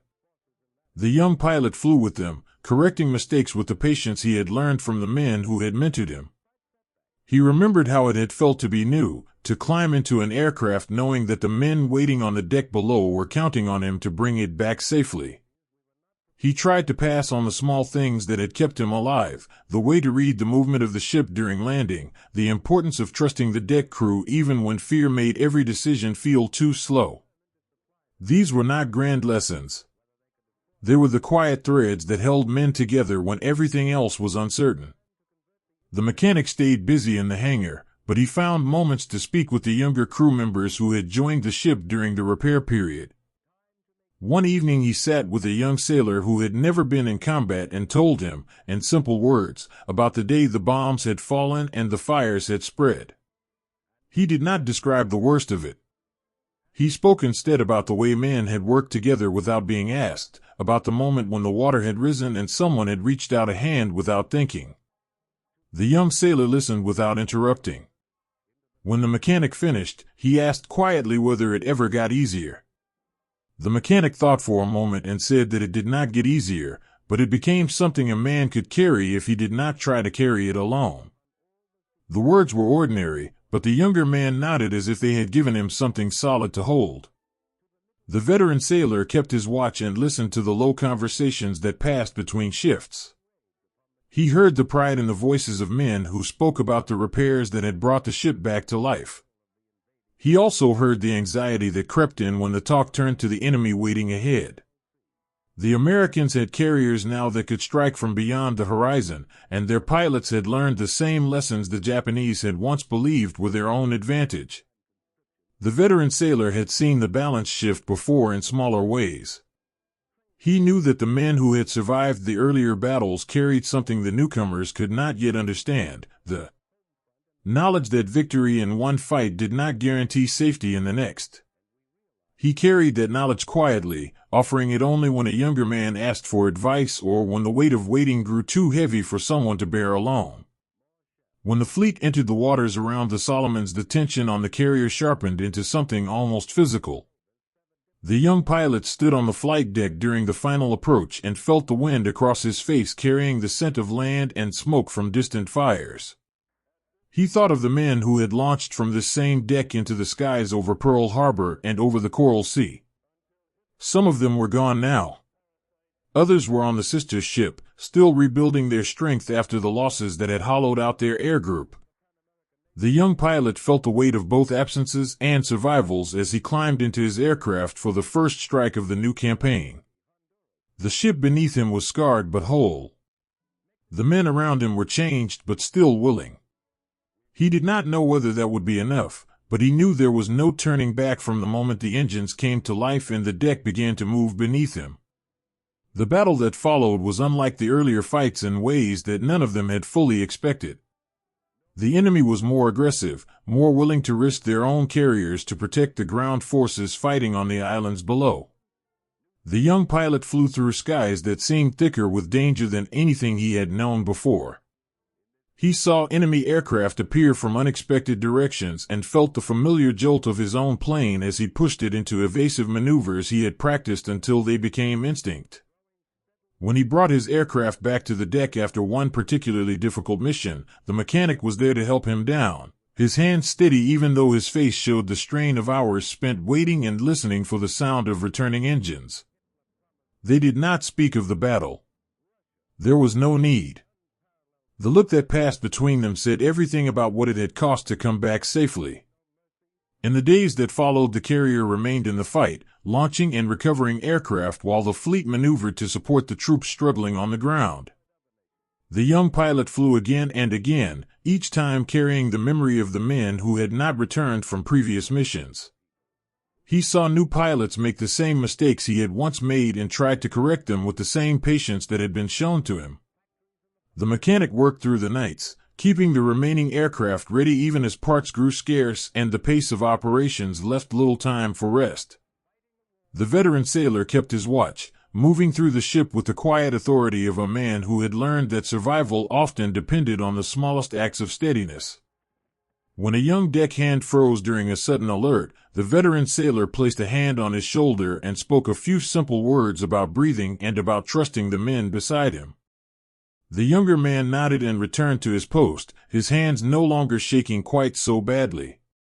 The return to the Solomons was not the triumphant re-entry any of them had imagined during the long repair period.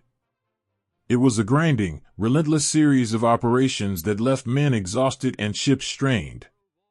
The young pilot felt a change in himself after each flight, the way the fear never quite left but became something he could work around. The way the pride in bringing his aircraft back safely was always tempered by the knowledge that others had not been so fortunate.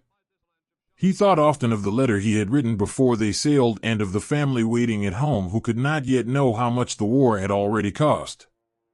He did not regret the choice to serve, but he carried a deeper understanding now of what that service demanded and what it might still demand in the months ahead.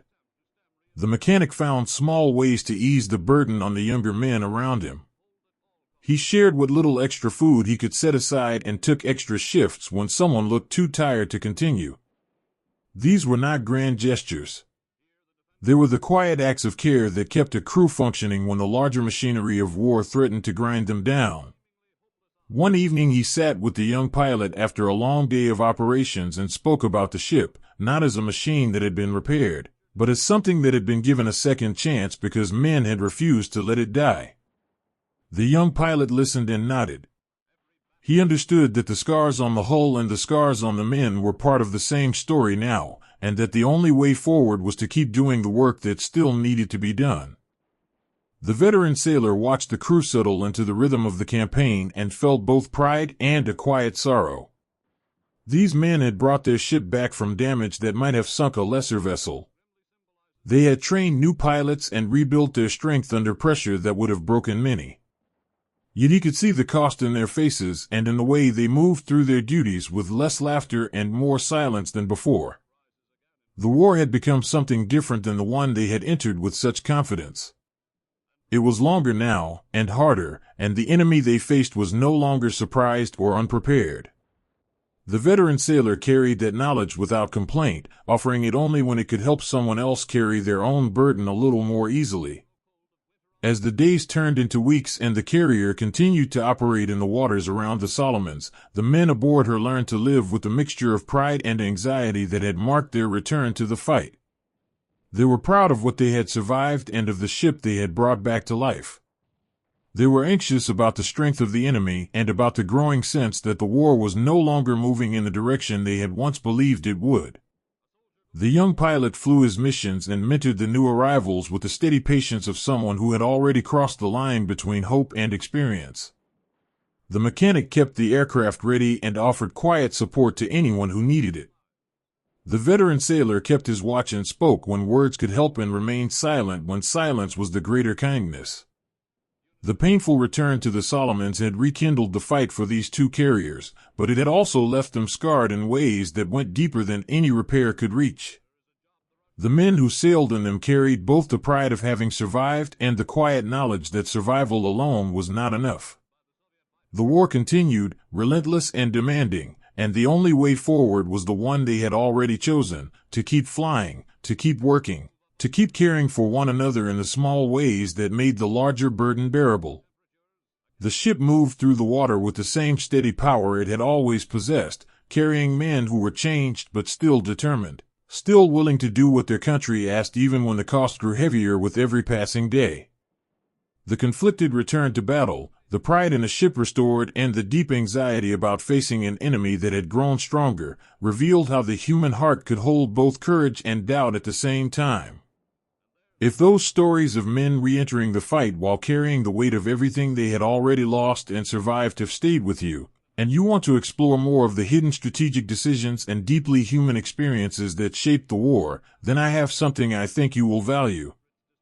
Sign up for my free newsletter using the link in the description, and I will send you the ebook The Shadow War: 5 Top-Secret Operations That Shaped World War II, along with weekly deep dives into the stories that rarely make it into the history books.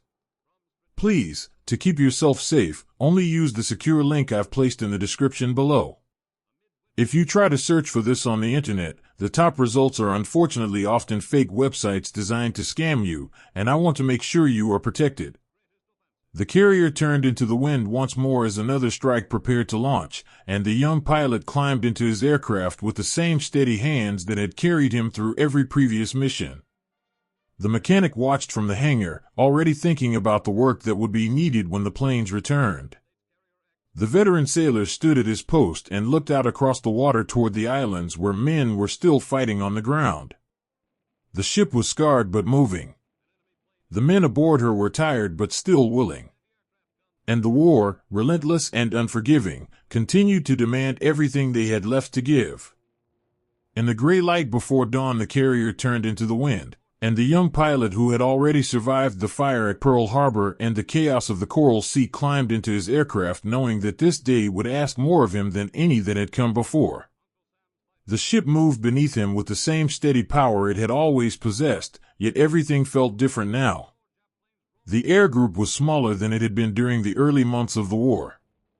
Too many of the men who had trained together and flown together were gone, replaced by younger pilots who had skill but lacked the hard-won instinct that came only from having already faced what was waiting in the sky. The young pilot checked his instruments with hands that no longer trembled the way they once had, but the weight in his chest had grown heavier with each mission. He thought of the friends who had not returned from the last strike and of the empty places in the hangar where their aircraft should have stood. He thought of the mechanic who had once handed him a piece of dried fruit before a launch and told him that a man flew better when he remembered someone was waiting for him to come home. That man was still aboard, still working through the nights to keep the remaining planes ready. The young pilot carried the memory of that small kindness with him as the engines came to life and the deck began to move beneath him. Below in the hangar, the mechanic moved among the aircraft with the same steady hands that had kept them flying through fire and damage. He had watched the air group shrink with each battle. He had helped prepare planes for men who had not come back, and he had seen the way the remaining pilots carried themselves now, with less laughter and more silence than before. The new arrivals were eager and skilled, but they did not yet know the feel of a formation breaking under attack or the way the sea could swallow an aircraft in seconds if something went wrong during a damaged landing. The mechanic stayed busy because staying busy was the only way he knew to keep the fear at bay. He checked connections and listened to engines and offered quiet encouragement to the younger deckhands who had never seen what a carrier could look like after a hard fight. When one of them paused beside him with wide eyes and asked if it was always like this, the mechanic simply nodded and said that every day was different and that the only thing that mattered was doing the work in front of them as well as they could. The veteran sailor who had kept watch through every voyage since the beginning stood at his post and felt the tension running through the ship like a current no one could see. He had seen the air group change from a group of men who had trained together for years into a mix of veterans and newcomers who were still learning each other's rhythms. He knew what this battle would demand. The enemy was no longer surprised or unprepared. Their carriers were out there somewhere, and their pilots had learned the same lessons the Japanese had once believed were theirs alone. The veteran sailor had lived long enough to recognize the difference between confidence and certainty. He watched the young pilot climb into his aircraft and felt the familiar mixture of pride and quiet sorrow that came with sending men into skies that might not bring them all back. When the signal came and the first aircraft began to roll forward, the young pilot felt the familiar surge of the carrier pushing him into the sky.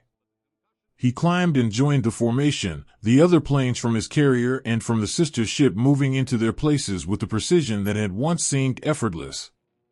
The sea stretched empty below them, but everyone knew the enemy was near. The tension in the formation was almost visible, a shared awareness that this strike would be different from the ones that had come before. The young pilot flew with the concentration he had learned through months of practice and survival, yet part of his mind remained with the men waiting on the deck he had left behind. The mechanic who had steadied so many younger hands, the veteran sailor who had kept watch through every night of every voyage. The bond between those who flew and those who waited had become the quiet thread that held them all together when everything else was uncertain. The strikes found their targets with devastating effect. The young pilot saw the enemy carrier through breaks in the clouds and felt the familiar jolt as his aircraft pushed into its attack run. Around him, the other planes from his group moved with the same deadly purpose they had shown in earlier battles. Bombs and torpedoes found their marks, and smoke began to rise from the American ships below. For a brief moment there was the sharp elation of success, the knowledge that the strike had done what it was meant to do. The young pilot felt it in his chest as he pulled his aircraft away from the target and climbed back toward the formation. They had struck hard. They had damaged the enemy in ways that mattered. Yet even as the elation rose, he saw one of the planes from his own group trailing smoke and losing altitude. He watched it until it disappeared into the sea far below, and the elation drained away as quickly as it had come. On the carrier, the mechanic waited through the long hours after the strike departed. He worked on the remaining aircraft and listened for the sound of returning engines. When the first planes appeared in the distance, he moved to his position on the deck with the same steady purpose he had always shown. The returning aircraft came in low and damaged, some of them barely making it to the deck. The mechanic helped pull one pilot from a smoking cockpit and saw the exhaustion and grief in the man's face. He did not ask questions. He simply steadied the pilot and guided him toward the island where the others were already gathering. The count of missing aircraft grew with each landing. Too many of the planes that had launched that morning were not coming back. The mechanic worked through the smoke and the noise, helping to clear the deck and prepare for whatever came next, but every empty space where an aircraft should have stood felt like a wound that would not heal. The young pilot brought his aircraft back through skies that still held the danger of enemy fighters. He felt the familiar catch of the arresting wire and the sudden stop that meant he was home, at least for now. As he climbed out, the mechanic was there, helping him down with the same quiet efficiency he had shown before every launch. Their eyes met for a second, and in that second passed everything they could not say, the relief of return, the knowledge of what had been lost, the understanding that the battle was not yet over. The young pilot walked toward the island with legs that felt heavier than they should have, and the mechanic turned back to the work of preparing for whatever the next wave would bring. In the ready room, the surviving pilots gathered slowly as more aircraft returned. Some sat in silence, staring at the maps or at the empty chairs where their friends had once sat. Others spoke in low voices about what they had seen over the enemy fleet. The young pilot found a place against the bulkhead and listened. One of the older pilots, a man who had flown from carriers longer than most of them had been in the Navy, spoke about the men who had not come back. He said their names quietly, the same way he had done after previous losses, as if speaking them out loud might keep them from being forgotten too quickly. When he finished, the room remained quiet for a long time. Then one of the younger pilots who had survived his first major strike asked quietly what they were supposed to do now. The older man looked at him and said simply that they would fly again, because that was what the lost men would have expected of them. The words were not comforting, but they carried the weight of truth that no one could argue with. The victory was real in the way that mattered to the men who had launched the strikes. The enemy carrier they had targeted was burning and would not fight again. The damage they had inflicted would force the Americans to pull back and regroup. Yet even as the reports of success came in, the cost became clearer with every returning aircraft that did not appear. Too many of the veteran pilots who had carried the air group through the early months of the war were gone. These were the men who had trained the newcomers, who had known instinctively how to read the sky and how to bring a damaged aircraft home when everything was going wrong. Their loss could not be measured in numbers alone. It was measured in the experience that would not be passed on, and the instincts that would have to be learned the hard way by men who had never faced what was waiting. The mechanic stayed in the hangar long after the last aircraft had returned. He worked on the remaining planes with extra care, as if by keeping them perfect he could somehow honor the men who would never fly them again. One of the younger deckhands paused beside him with eyes that were still wide from the long day of waiting and listening. The mechanic looked at him for a moment and then spoke quietly about the way the lost pilots had always trusted the deck crew to bring them home. He said that the only way to honor them now was to keep doing the work as well as they had done it. The younger man nodded and returned to his post with steadier hands. The kindness was small, almost nothing, but it was the only thing the mechanic had to give in the face of losses that could not be undone. The young pilot sat in the ready room long after most of the others had left. He thought about the older pilot who had spoken the names of the dead and about the way the air group had changed since the beginning of the war. The men who had flown together from the early days were fewer now. The replacements were skilled and willing, but they did not yet carry the weight of everything that had already been lost. The young pilot felt the change in himself as well. He had survived more than he had once believed possible, but each survival had taken something from him that he could not name. He thought of the letter he had written before they sailed and of the family waiting at home who could not yet know how much the war had already cost. He did not regret the choice to serve, but he carried a deeper understanding now of what that service demanded and what it might still demand in the battles that remained. The veteran sailor moved through the ship in the hours after the battle, offering quiet words where they could help in silence where silence was the greater kindness. He had seen the air group hollowed out before, but never like this. The loss of so many experienced pilots in a single day meant more than the loss of aircraft and men. It meant the loss of the knowledge and instinct that had made the early victories possible. The new pilots would learn, but they would learn in the middle of a war that was growing more dangerous by the day. The veteran sailor carried that knowledge without complaint, offering it only when a younger man asked for advice or when the weight of what had been lost grew too heavy for someone to bear alone. As night fell over the carrier, the surviving pilots gathered once more in the ready room. The older pilot who had spoken the names of the dead brought out a small bottle he had been saving and poured a measure for each man. They raised their glasses without a toast. There were no words that could honor the lost properly, and none of them tried to find them.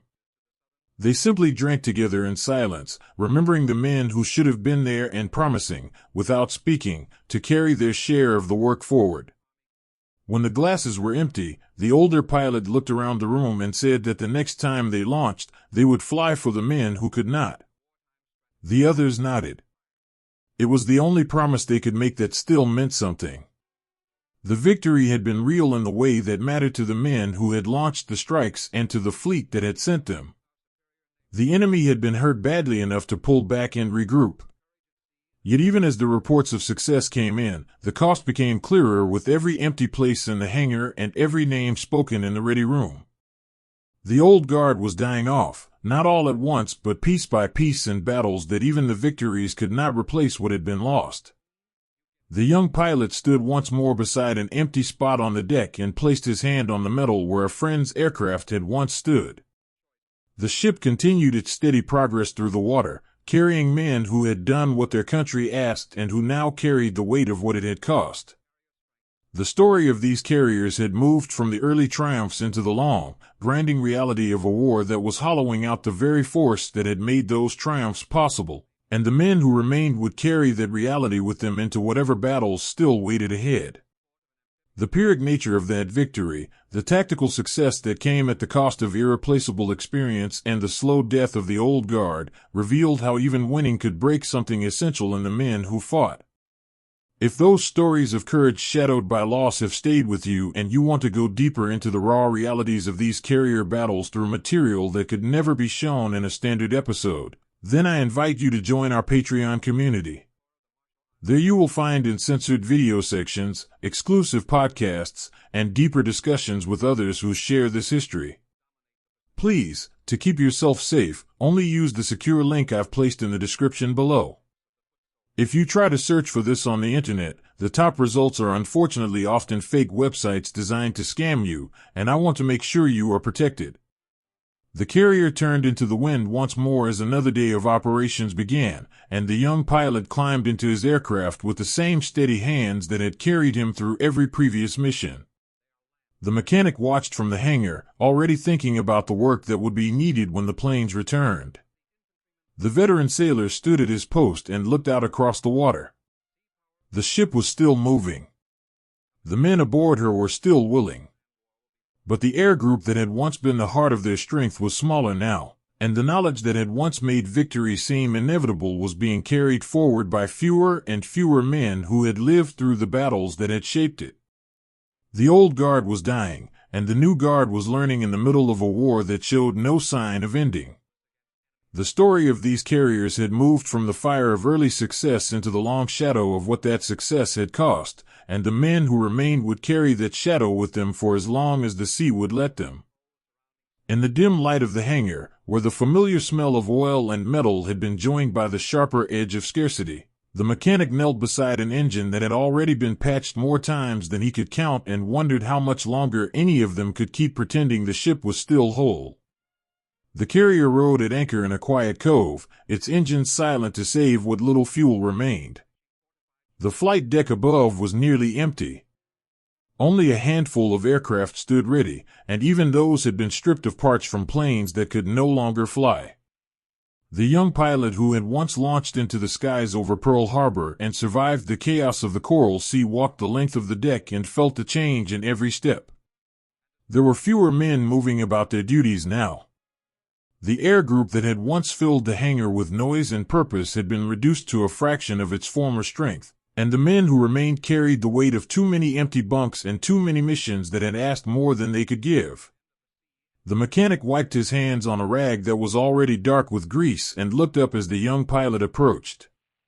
They had known each other since the early days, before the first strike, before the fires and the losses had begun to carve away at everything they had built together. The mechanic had once handed the pilot a piece of dried fruit before a launch and told him that a man flew better when he remembered someone was waiting for him to come home. That small kindness had become one of the quiet threads that still held them both. Now the mechanic simply nodded and went back to his work, because there was always work and never enough of anything else. The veteran sailor who had kept watch through every voyage since the beginning moved through the ship with the same steady presence he had always shown, but even he could feel the difference in the air. Fuel was being rationed so tightly that training flights had been cut to almost nothing. The new pilots who arrived to replace the lost ones had skill on paper but almost no chance to practice the one thing that mattered most: landing on a moving deck under conditions that would test even the most experienced men. The veteran sailor had seen this kind of slow erosion before in smaller ways on other ships, but never on this scale. The carriers that had once been the pride of the fleet were now being asked to do more with less, and the men who served on them were being asked to carry the weight of that impossible demand without complaint. In the ready room the surviving pilots gathered when they could, though gatherings were rarer now that fuel and parts were so scarce. The young pilot sat with the others and listened to the low conversations that circled around the same unspoken truth. The war had changed. The early months of sweeping victories had given way to a grinding reality where every mission cost more than it gained and every loss of an experienced pilot left a gap that could not be filled quickly enough. One of the newer arrivals, a quiet young man who had trained hard but had never flown in combat, asked what it had been like in the beginning. The young pilot thought for a moment before answering. He spoke not of the excitement or the pride, but of the way the men had trusted each other without needing many words. He spoke of the mechanic who had stayed up through the nights to keep the planes ready and of the way the deck crew had worked together as if they were one body. The newer pilot listened without interrupting. When the conversation eventually turned to the present, the words came more slowly. No one wanted to say out loud what they all knew, that the invisible noose was tightening around them with every passing week. The mechanic found small ways to keep the younger men going.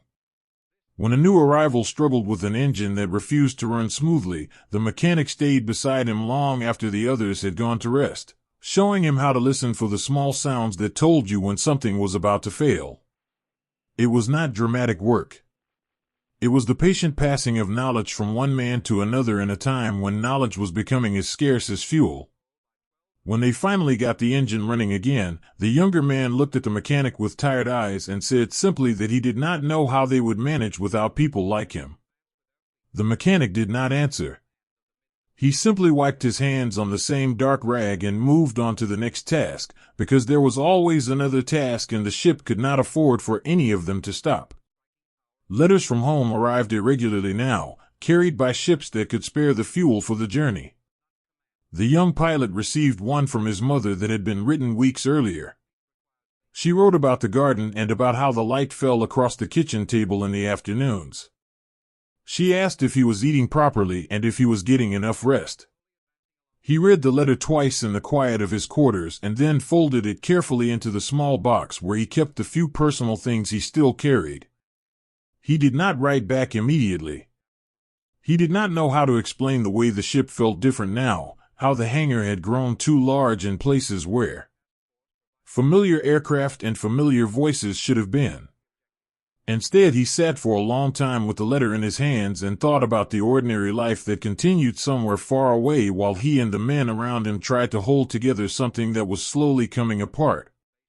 The veteran sailor kept his watch and spoke when words could help. He had seen men break under the weight of too much loss and too little hope, and he had learned that the smallest acts of steadiness often mattered more than grand gestures. When a young deckhand sat alone after a long shift of moving heavy parts from one damaged aircraft to another that might still fly, the veteran sailor stopped beside him and offered a quiet word about breathing and about remembering that the work they did kept others alive. The younger man nodded without looking up. He did not need speeches. He needed to know that someone saw what he was carrying and believed he could carry it a little longer. The slow attrition showed itself in every corner of the ship. Parts were cannibalized from aircraft that could no longer be repaired, leaving gaps in the hangar that grew larger with each passing month. Fuel was measured out in careful portions, enough for the most essential movements but never enough for the kind of training that might have kept the newer pilots alive when the next battle came. The mechanic worked with whatever tools and materials he could find, improvising solutions that would have been unthinkable in the early days when supplies had seemed endless. He showed the younger men how to make do, how to stretch what little they had without compromising the safety of the pilots who would climb into the cockpits. It was exhausting work, and it left him with an ache in his back and a tiredness in his eyes that never quite went away. Yet he kept going because stopping would mean the ship would stop too, and none of them were ready to accept that. The young pilot flew when he was ordered to fly, though the missions were fewer now and the risks felt higher with each passing week.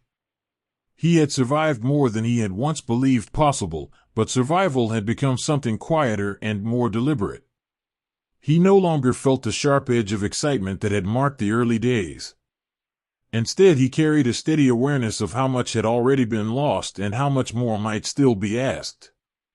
When he landed after one of the rare training flights, the mechanic was there to help him down, his hands steady even though his face showed the strain of too many nights with too little rest. They did not speak of the larger war or of the invisible noose that was tightening around them all.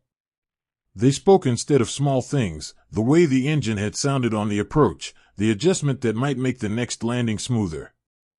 These ordinary conversations were the only way they knew to keep the larger weight from crushing them. In the evenings, when the work of the day was done and the ship rode quietly at anchor, the men gathered in small groups and shared what little they had. A piece of dried fruit passed from hand to hand. A story told in a low voice about a home none of them had seen in too long. The veteran sailors sometimes joined them, offering the quiet authority of a man who had already buried too many friends and who understood that the only way to keep going was to keep going together. He spoke rarely about the larger picture. Instead, he reminded them, in simple words, that the ship still needed them and that the men who had already been lost would have expected nothing less than their best effort in the time that remained. The quiet despair was always there, beneath the surface of every conversation and every task. It showed itself in the way men stared at the nearly empty flight deck and wondered how long it would be before there were no aircraft left to launch. It showed itself in the letters that went unwritten because there were no words that could capture the slow erosion of everything they had once believed. Yet even in the middle of that despair, small acts of resilience continued to appear like sparks in the darkness. The mechanic stayed up through another night to finish a repair that no one had asked him to do. The young pilot took extra time with a new arrival who was struggling with the feel of the deck during landing. The veteran sailor offered a steady hand on a shoulder when words would have been too much. These were not the grand gestures of heroes in stories. They were the ordinary kindnesses of men who had decided, without ever speaking the decision out loud, that they would not let the invisible noose finish what the enemy had started. The ship continued to move when it was ordered to move and to wait when it was ordered to wait. The men aboard her continued to do the work that was asked of them, even as the work grew harder and the resources grew thinner. They carried both the memory of what they had once been and the quiet knowledge of what they were becoming. The young pilot stood once more at the edge of the flight deck and looked out across the water toward a horizon that held no answers. He thought of the letter he had received and of the family waiting at home. He thought of the mechanic who had become like a brother through the long years and of the veteran sailor who had kept watch through every night of every voyage. These were the people the ship still carried. The invisible noose was tightening, but they were still here, still moving, still finding ways to hold one another up when the weight threatened to pull them under. The slow attrition of fuel, parts, and experienced men had become the quiet reality that defined every day aboard these carriers, a grinding reality that wore away at hope long before any final battle arrived. If the stories of men enduring that quiet strangulation have stayed with you, and you want to explore more of the forgotten strategic decisions and deeply human experiences that shaped those years, then I have something I think you will value. Sign up for my free newsletter using the link in the description, and I will send you the ebook The Shadow War, 5 top-secret operations that shaped World War II, along with weekly deep dives into the hidden stories that rarely make it into the history books. Please, to keep yourself safe, only use the secure link I've placed in the description below. If you try to search for this on the internet, the top results are unfortunately often fake websites designed to scam you, and I want to make sure you are protected. The carrier rode at anchor through another night, its engines silent and its hangar nearly empty. The mechanic worked by the light of a single dim lamp, finishing one more repair that might buy them another day. The young pilot lay in his bunk and listened to the familiar sounds of the ship settling around him. The veteran sailor kept his watch on the bridge, his eyes on the dark water and his thoughts on the men who still had work to do. The invisible noose was still tightening, but the men aboard the ship had not yet let it finish what it had begun. They carried their fatigue and their fading hope with the same quiet resilience that had brought them this far, and they would carry it a little farther because that was the only choice they knew how to make. The story of these carriers had moved from the fire of early victories into the long, slow shadow of attrition, and the men who remained would continue to write that story with whatever strength they had left. In the warm waters of the Philippine Sea, where the carrier moved with the steady purpose of a fleet still trying to hold its place in a war that had already turned against it, a single torpedo struck without warning and the world inside the great ship began to come apart. The young pilot who had flown from this deck through every major action since the beginning felt the deck lurch beneath his feet and knew at once that something had gone terribly wrong. He had been walking through the hangar, checking on the few aircraft that remained after months of attrition, when the first explosion rolled through the hull like thunder from below. Smoke began to pour from the lower decks almost immediately. Men who had been working quietly at their stations now moved with sudden urgency, their voices rising above the growing roar of rushing water and cracking steel. The young pilot had survived the fire at Pearl Harbor, the chaos of the Coral Sea, and the grinding losses that had followed. He had learned to carry fear without letting it master him. But this was different. This was not the sky or the distant threat of enemy aircraft. This was the sea itself reaching up through the hull to claim the ship that had carried them all so far. The mechanic who had once handed him a piece of dried fruit before a launch and told him that a man flew better when he remembered someone was waiting was already moving toward the damage. He had felt the ship shudder and had known without being told that torpedoes had found them. He had spent years keeping these aircraft ready through every hardship, working with whatever parts and fuel could be found, watching the air group shrink and the hangar grow emptier with each passing month. Now the ship itself was bleeding, and the only thing he could do was move toward the places where the water was rising and the fires were starting. He grabbed a damage control kit from its rack and headed below without hesitation, the same way he had headed into smoke and flames so many times before. There was no time for the fear that tried to rise in his chest. There was only the work. On the bridge, the veteran sailor who had kept watch through every voyage since the beginning felt the ship begin to list almost immediately. He had lived through enough to recognize the difference between damage that could be managed and damage that would decide everything in the next few minutes. The reports came in quickly, torpedoes from a submarine that had found them in the middle of the fleet's maneuvering. The carrier was already taking on water fast, and the list was growing. He had seen men face sudden catastrophe before, but never on a ship this size with this many lives depending on how quickly and how bravely they responded. He moved through the growing chaos with the same steady presence he had always shown, issuing orders in a calm voice that cut through the rising panic and giving men something solid to hold onto when everything else was breaking apart. The young pilot made his way toward the lower decks where the damage was worst. He had no formal role in damage control, but he could not stand by while the ship that had become his home fought for its life. He found the mechanic already working with a team to shore up a bulkhead that was beginning to buckle under the pressure of the incoming water. The smoke was thick here, and the heat from a nearby fire made the air feel like it was burning their lungs with every breath. The mechanic looked up as the young pilot appeared and gave a single nod of acknowledgement. There was no time for words. They worked together in the smoke and the rising water, passing timbers and tools back and forth while the ship groaned around them like a living thing in pain. At one point the young pilot slipped on the wet deck and fell hard against the stanchion. The mechanic reached down without hesitation and pulled him back to his feet, steadying him for a moment before they both turned back to the work. That small act of care in the middle of catastrophe was the only kindness either of them had to give. The flooding spread faster than anyone had hoped. Compartments that had been sealed began to give way under the pressure, and the list grew steeper with every passing minute. Damage control teams fought their way through narrow passageways filled with smoke and rising water, trying to reach the places where the hull had been torn open. The veteran sailor on the bridge received reports that grew more dire with each passing moment. The ship was losing power in some sections. The fires were spreading despite the best efforts of the men below.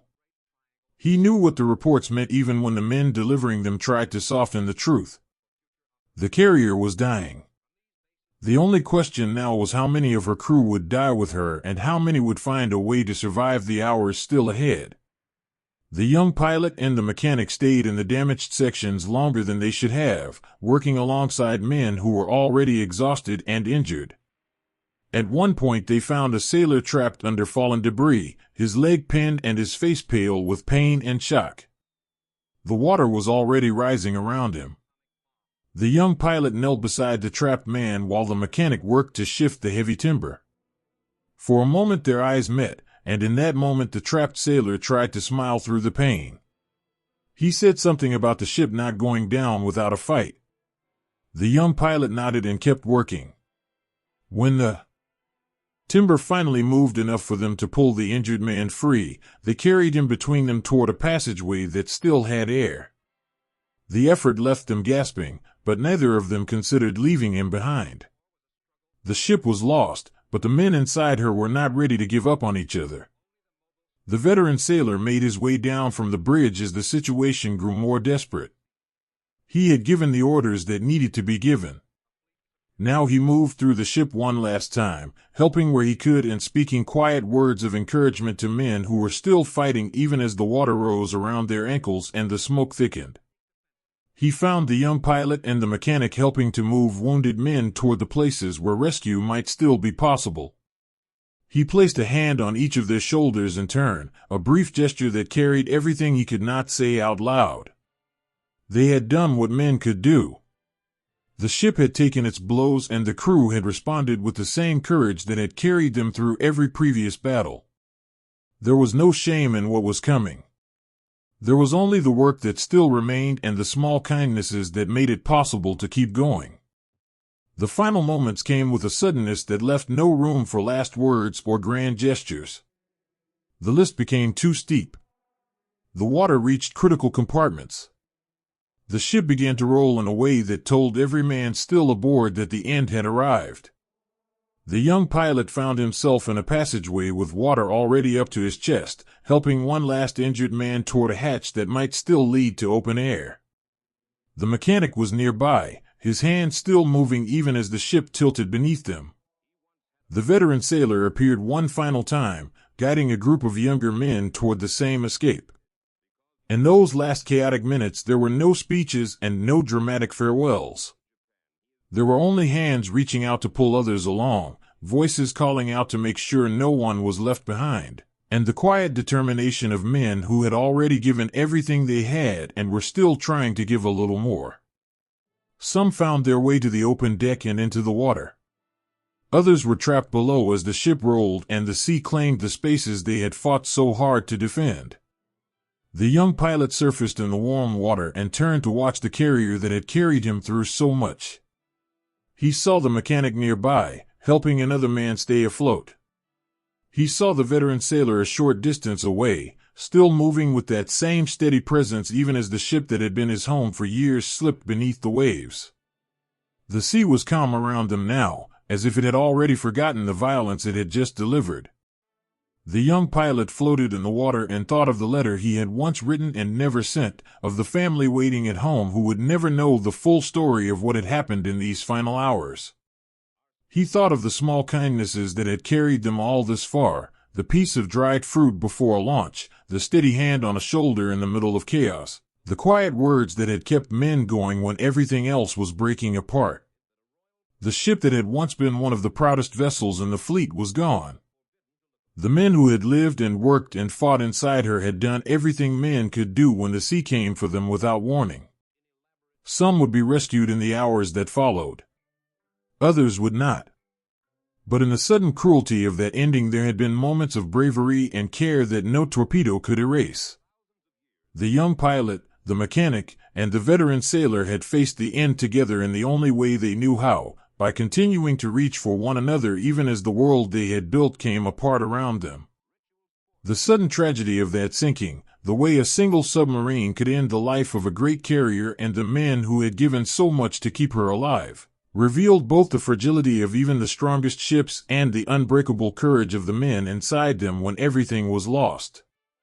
If those final moments of bravery in the face of catastrophe have stayed with you, and you want to see the courage and chaos of Pacific carrier warfare brought to life in a powerful way, then I have something I think you'll appreciate. The film Midway, available on Prime Video, or authentic World War II memorabilia that honors the sailors and airmen who fought in those desperate hours, offers a way to hold a piece of that legacy. Please, to keep yourself safe, only use the secure link I've placed in the description below. If you try to search for this on the internet, the top results are unfortunately often fake websites designed to scam you, and I want to make sure you are protected.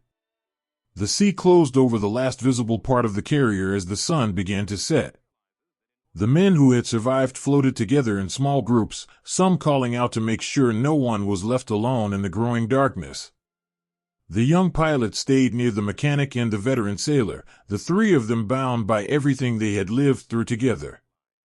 The ship was gone, but the story of the men who had served on her had not ended. It would continue in the lives of those who had been pulled from the water and in the memories of those who had not. The silent killers had arrived without warning, and they had taken what they came for. But in the hours between the first explosion and the final moments beneath the waves, the crew of that doomed carrier had shown what men could still do when everything they had built was being taken from them. They had reached for one another. They had kept working. They had refused to let fear have the last word. And in that refusal, even as the sea claimed the ship that had carried them so far, they had written one final chapter in the long story of these carriers and the men who had loved them. In the fading light of an October evening, the last fleet carrier turned her bow toward the open sea, and the men who had served on her through every battle since the beginning felt the weight of what this voyage truly meant. The young pilot who had flown from this deck and from her sister through every major action of the war stood at the edge of the flight deck and watched the familiar shapes of the home islands slip away behind them. He had survived the fire at Pearl Harbor, the chaos of the Coral Sea, the grinding losses that had followed, and the sudden cruelty of watching his first ship sink beneath him in the Philippine Sea. Now he was here, on the last carrier Japan still possessed, sailing into waters where the enemy controlled the sky completely. He had seen the reports.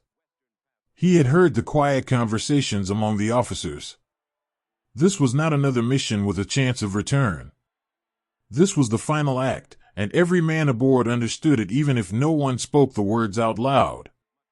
The mechanic who had once handed him a piece of dried fruit before a launch and told him that a man flew better when he remembered someone was waiting moved through the nearly empty hangar with the same steady hands that had kept aircraft ready through every hardship. There were almost no planes left to prepare. The air group had been reduced to a handful of aircraft flown by men who had already given more than anyone should be asked to give. The mechanic had stayed with these carriers through every stage of their long decline, watching the fuel grow scarce, the parts disappear, the experienced pilots vanish one by one. Now he worked on what remained because that was the only thing left to do. He had seen the look in the eyes of the younger men when the orders came. He had seen the quiet acceptance in the faces of the veterans who had already buried too many friends. The ship was moving toward its end, and the only dignity left was in how they faced it. The veteran sailor who had kept watch through every voyage since the beginning stood at his post and felt the carrier beneath him like an old friend who had already said goodbye. He had lived through the early triumphs when victory had seemed certain, through the shock of Midway when the fleet had been shattered while these two ships were elsewhere, through the grinding attrition that had worn them all down year by year. He had seen the air groups hollowed out and the fuel rationed until training became almost impossible. He had watched the young pilot grow from a nervous newcomer into a man who had survived more than most men ever would. Now the veteran sailor kept his watch one final time, knowing that the orders they had been given were meant to draw the enemy away from the main battle, to sacrifice this last carrier so that other forces might have a chance. He did not resent the order. He simply accepted it the way he had accepted every other truth the sea had taught him over the long years. The voyage itself was quiet in the way that only men who know they are likely not coming home can be quiet. The young pilot wrote a letter that he knew would probably never be sent. He sat in his quarters and tried to find words for everything that had brought him to this moment.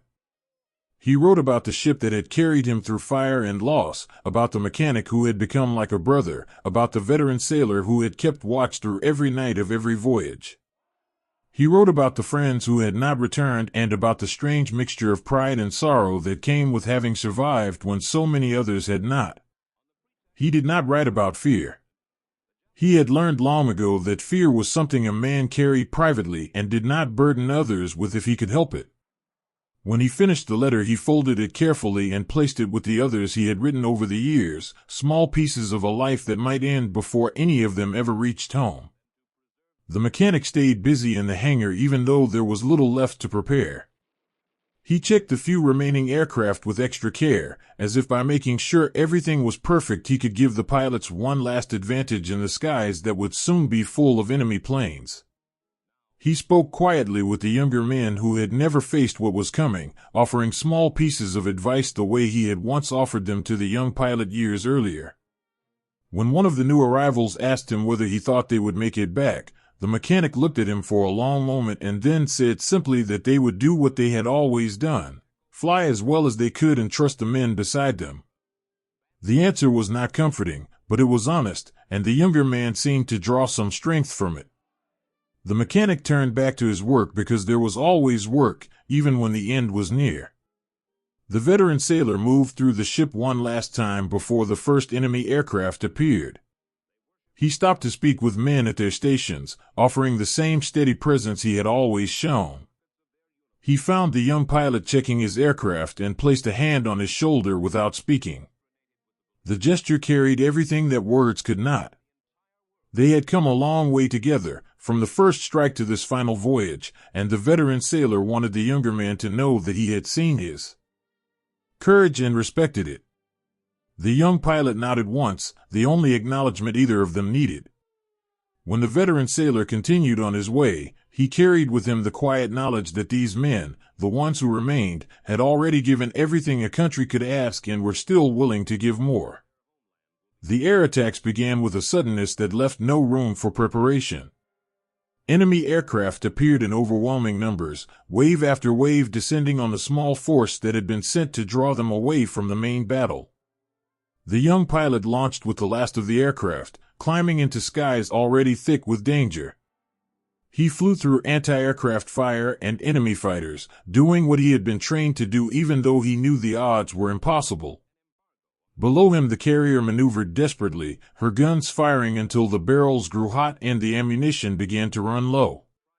The mechanic worked on the hangar deck, helping to move the few remaining planes and clear wreckage as bombs began to find their marks. The veteran sailor stayed at his post on the bridge, issuing orders in the same calm voice he had always used, giving the men below him something to hold onto when the world was coming apart. The damage mounted quickly. Fire spread through compartments that had already been weakened by months of hard use and limited repairs. The young pilot returned from one mission to find the flight deck scarred and smoking, the deck crew still working despite the chaos. He climbed out of his aircraft and immediately moved to help, the same way he had moved to help after every previous battle. The mechanic was there, his face streaked with soot, still directing the younger men with quiet authority even as the ship listed beneath them. They worked together without needing many words, the bond between them stronger than any order could have made it. When another wave of enemy aircraft appeared, the young pilot climbed back into his cockpit without hesitation. There was nothing else to do. The ship needed him in the air, and he would fly for as long as there was an aircraft left to fly. The veteran sailor watched the battle unfold from the bridge with the same steady gaze he had maintained through every previous fight. He saw the young pilot launch again and again, each time returning to a deck that was becoming more dangerous with every passing hour. He saw the mechanic moving through the smoke and fire, helping wherever he was needed. He saw the younger men who had never faced anything like this responding with a courage that no training could have taught them. The carrier was taking damage that could not be repaired at sea. The list was growing. The fires were spreading. Yet the men aboard her continued to fight, continued to work, continued to reach for one another when everything else was being taken away. The veteran sailor had seen many things in his long years at sea, but he had never seen men face the end with more quiet dignity than these. As the day wore on and the attacks continued without pause, the ship began to die in earnest. The young pilot brought his aircraft back one final time to find the deck so damaged that landing was almost impossible. He managed it through skill and luck in the steady hands of the deck crew who were still at their posts despite everything. When he climbed out, the mechanic was there, helping him down even though the hangar below was filling with smoke and the list had become steep enough that walking required effort. They stood together for a moment on the tilting deck, two men who had survived more than either of them had once believed possible. The mechanic said something quiet about the ship having done her best, and the young pilot nodded. There was nothing else to say. The veteran sailor gave the order to abandon ship when it became clear that nothing more could be done. He moved through the vessel one last time, making sure no one was left behind, speaking calm words to men who were already exhausted and injured. He found the young pilot and the mechanic helping to lower wounded men into the water and placed a hand on each of their shoulders one final time. They had done everything men could do. The ship had fought until she could fight no longer. Now it was time to let her go. The sinking came slowly enough for some to find a way into the water and far enough from the burning hulk to have a chance. The young pilot helped the mechanic into a raft and then climbed in himself, the two of them drifting together as the last of the carriers slipped beneath the waves. The veteran sailor was nearby, still moving with that same steady presence, making sure the men around him stayed together. In the water they could see the smoke rising from where the ship had been, the last visible sign of the vessel that had carried them through every battle since the beginning. The young pilot thought of the letter he had written and of the family waiting at home. He thought of all the men who had not made it this far and of the quiet dignity with which the ship and her crew had faced the end.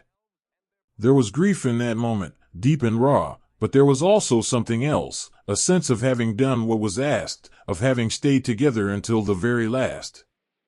The sea eventually took the last traces of smoke, and the men who had survived floated together in small groups, some calling out to make sure no one was left alone. The young pilot stayed near the mechanic and the veteran sailor, the three of them bound by everything they had lived through together. The carrier was gone. The last rising sun had set beneath the waves. But the story of the men who had served on her had not ended.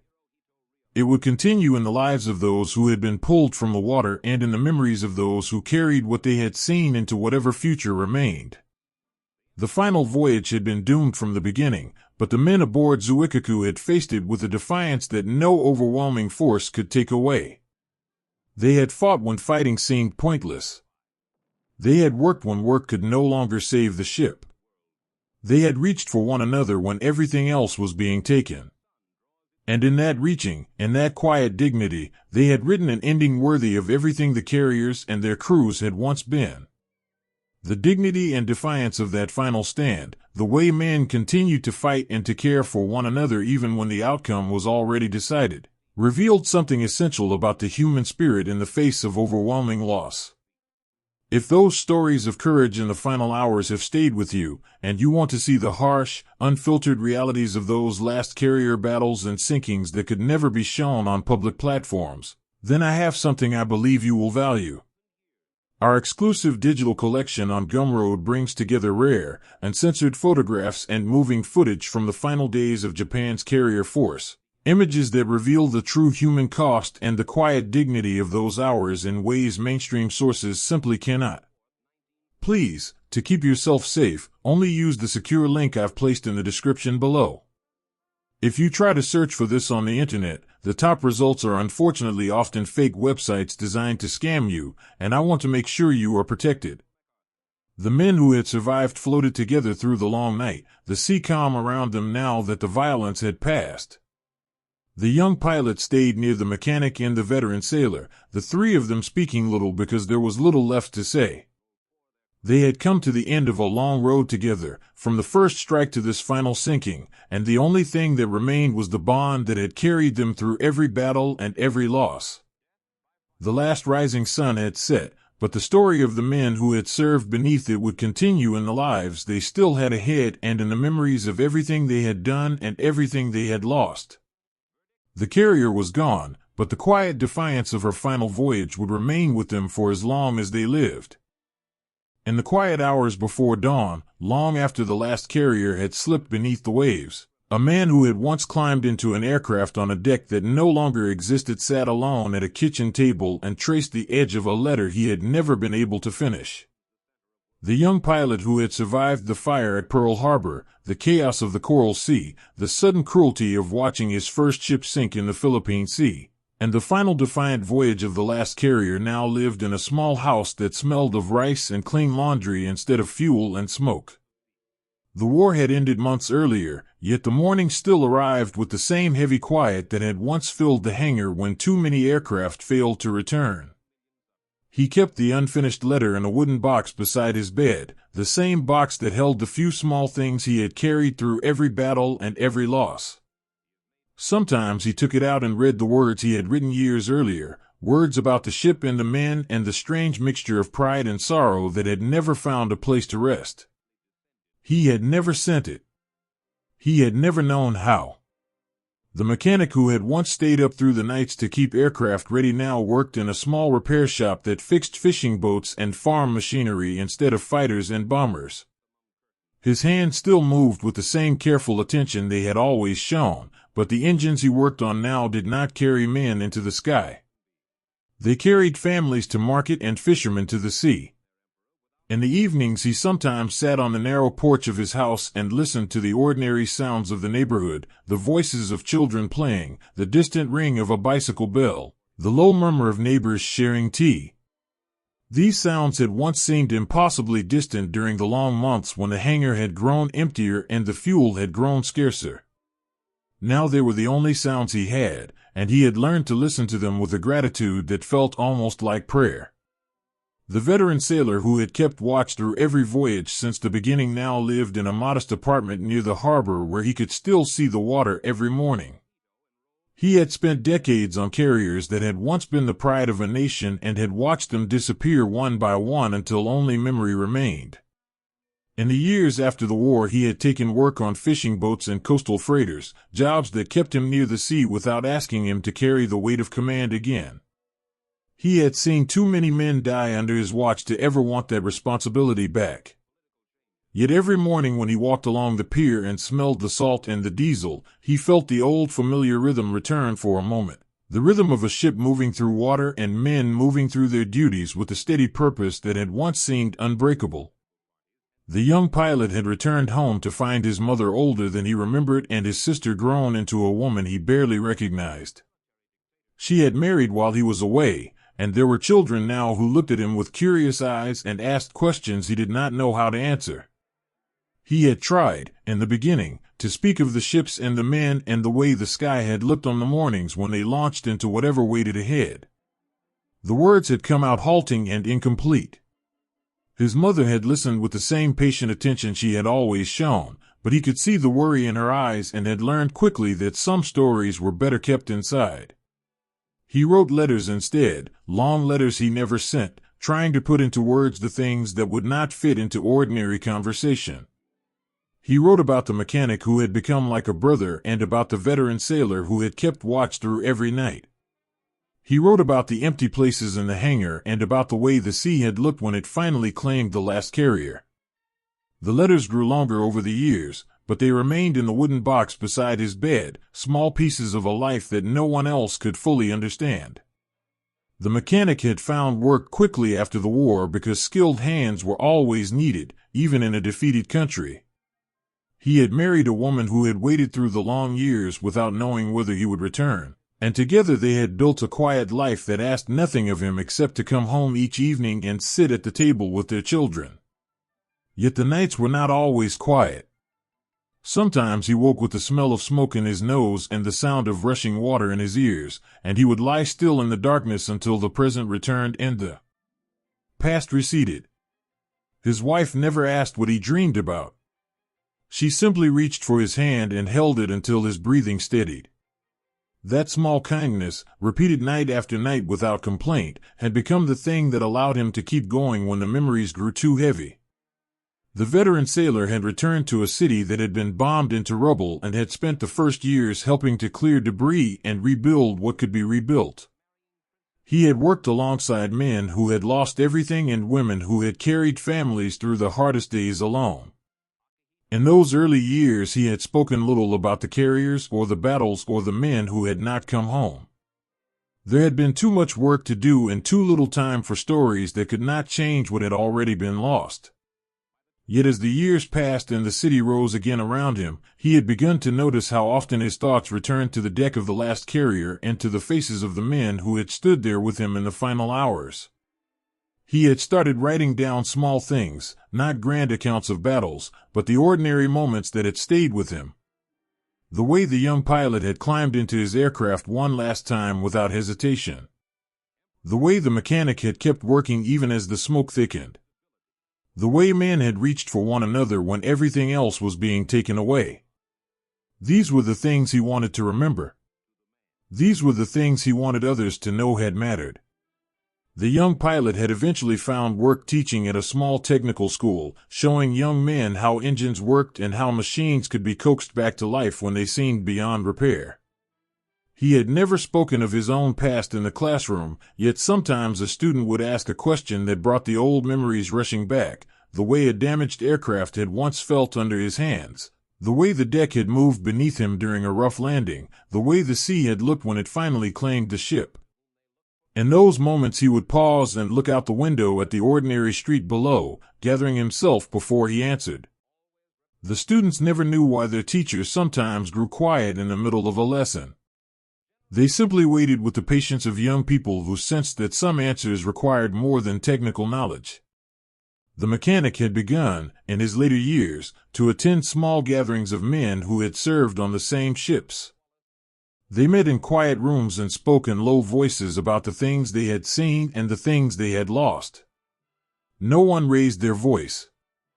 No one tried to turn suffering into glory. They simply sat together and remembered the names of men who had not come home and the way the hangar had smelled on the mornings when too many aircraft failed to return. Sometimes the young pilot joined them. Sometimes the veteran sailor came as well. They did not need to explain themselves to one another. They had already lived through the same fires and the same losses, and the only thing that remained was the quiet understanding that some stories could only be carried together. The veteran sailor had eventually begun to share his small writings with others who had served. He never sought recognition or praise. He simply wanted the ordinary moments to be remembered, the kindness of a mechanic who stayed up through the night, the courage of a pilot who climbed into his aircraft one last time, the steady presence of a man who had kept watch through every voyage. He had come to believe that the true story of the carriers was not found in the victories or the defeats, but in the way men had treated one another when everything was being taken away. That was the story he wanted to leave behind. The young pilot had finally finished the letter he had started years earlier.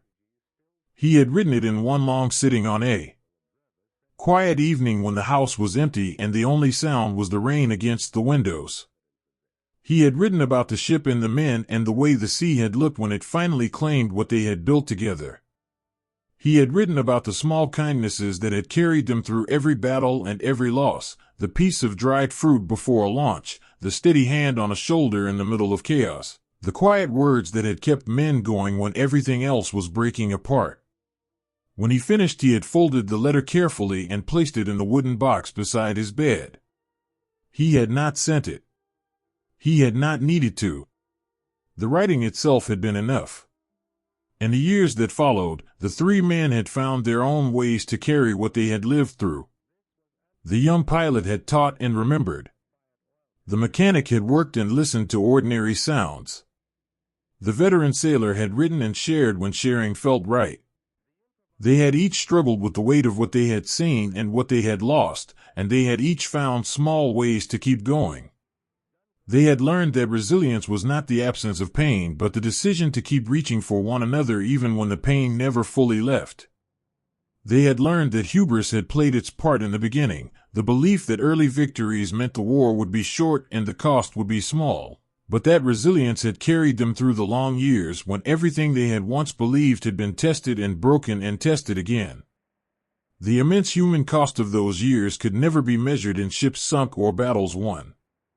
It could only be measured in the lives that had been changed forever and in the quiet ways those lives had continued. The young pilot, the mechanic, and the veteran sailor had each carried their own piece of that cost, and they had each found their own way to honor what had been lost by continuing to live with as much care as they could manage. They had learned that remembering was not about glorifying what had happened but about understanding what it had asked of ordinary men and what those men had still managed to give.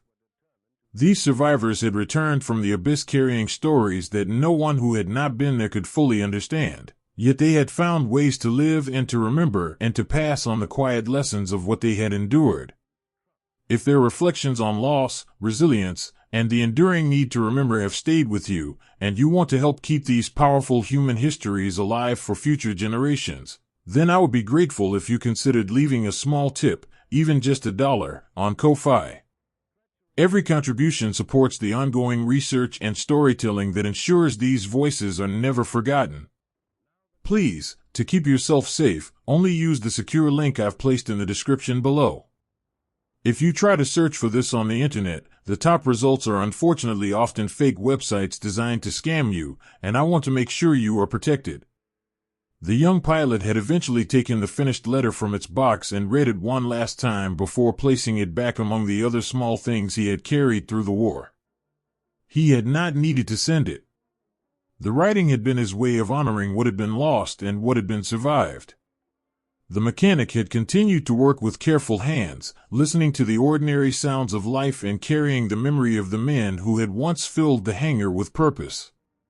The veteran sailor had continued to write and to share when sharing felt right, leaving behind the quiet record of ordinary courage that had mattered more than any victory or defeat. They had each found their own way to carry what the abyss had given them, and in that carrying they had shown that the story of these carriers had never been only about steel and engines and battles. It had always been about the men who had served on them and the quiet ways those men had continued to reach for one another long after the last ship had slipped beneath the waves. The voices from the abyss had spoken, and they would continue to speak for as long as anyone was willing to listen.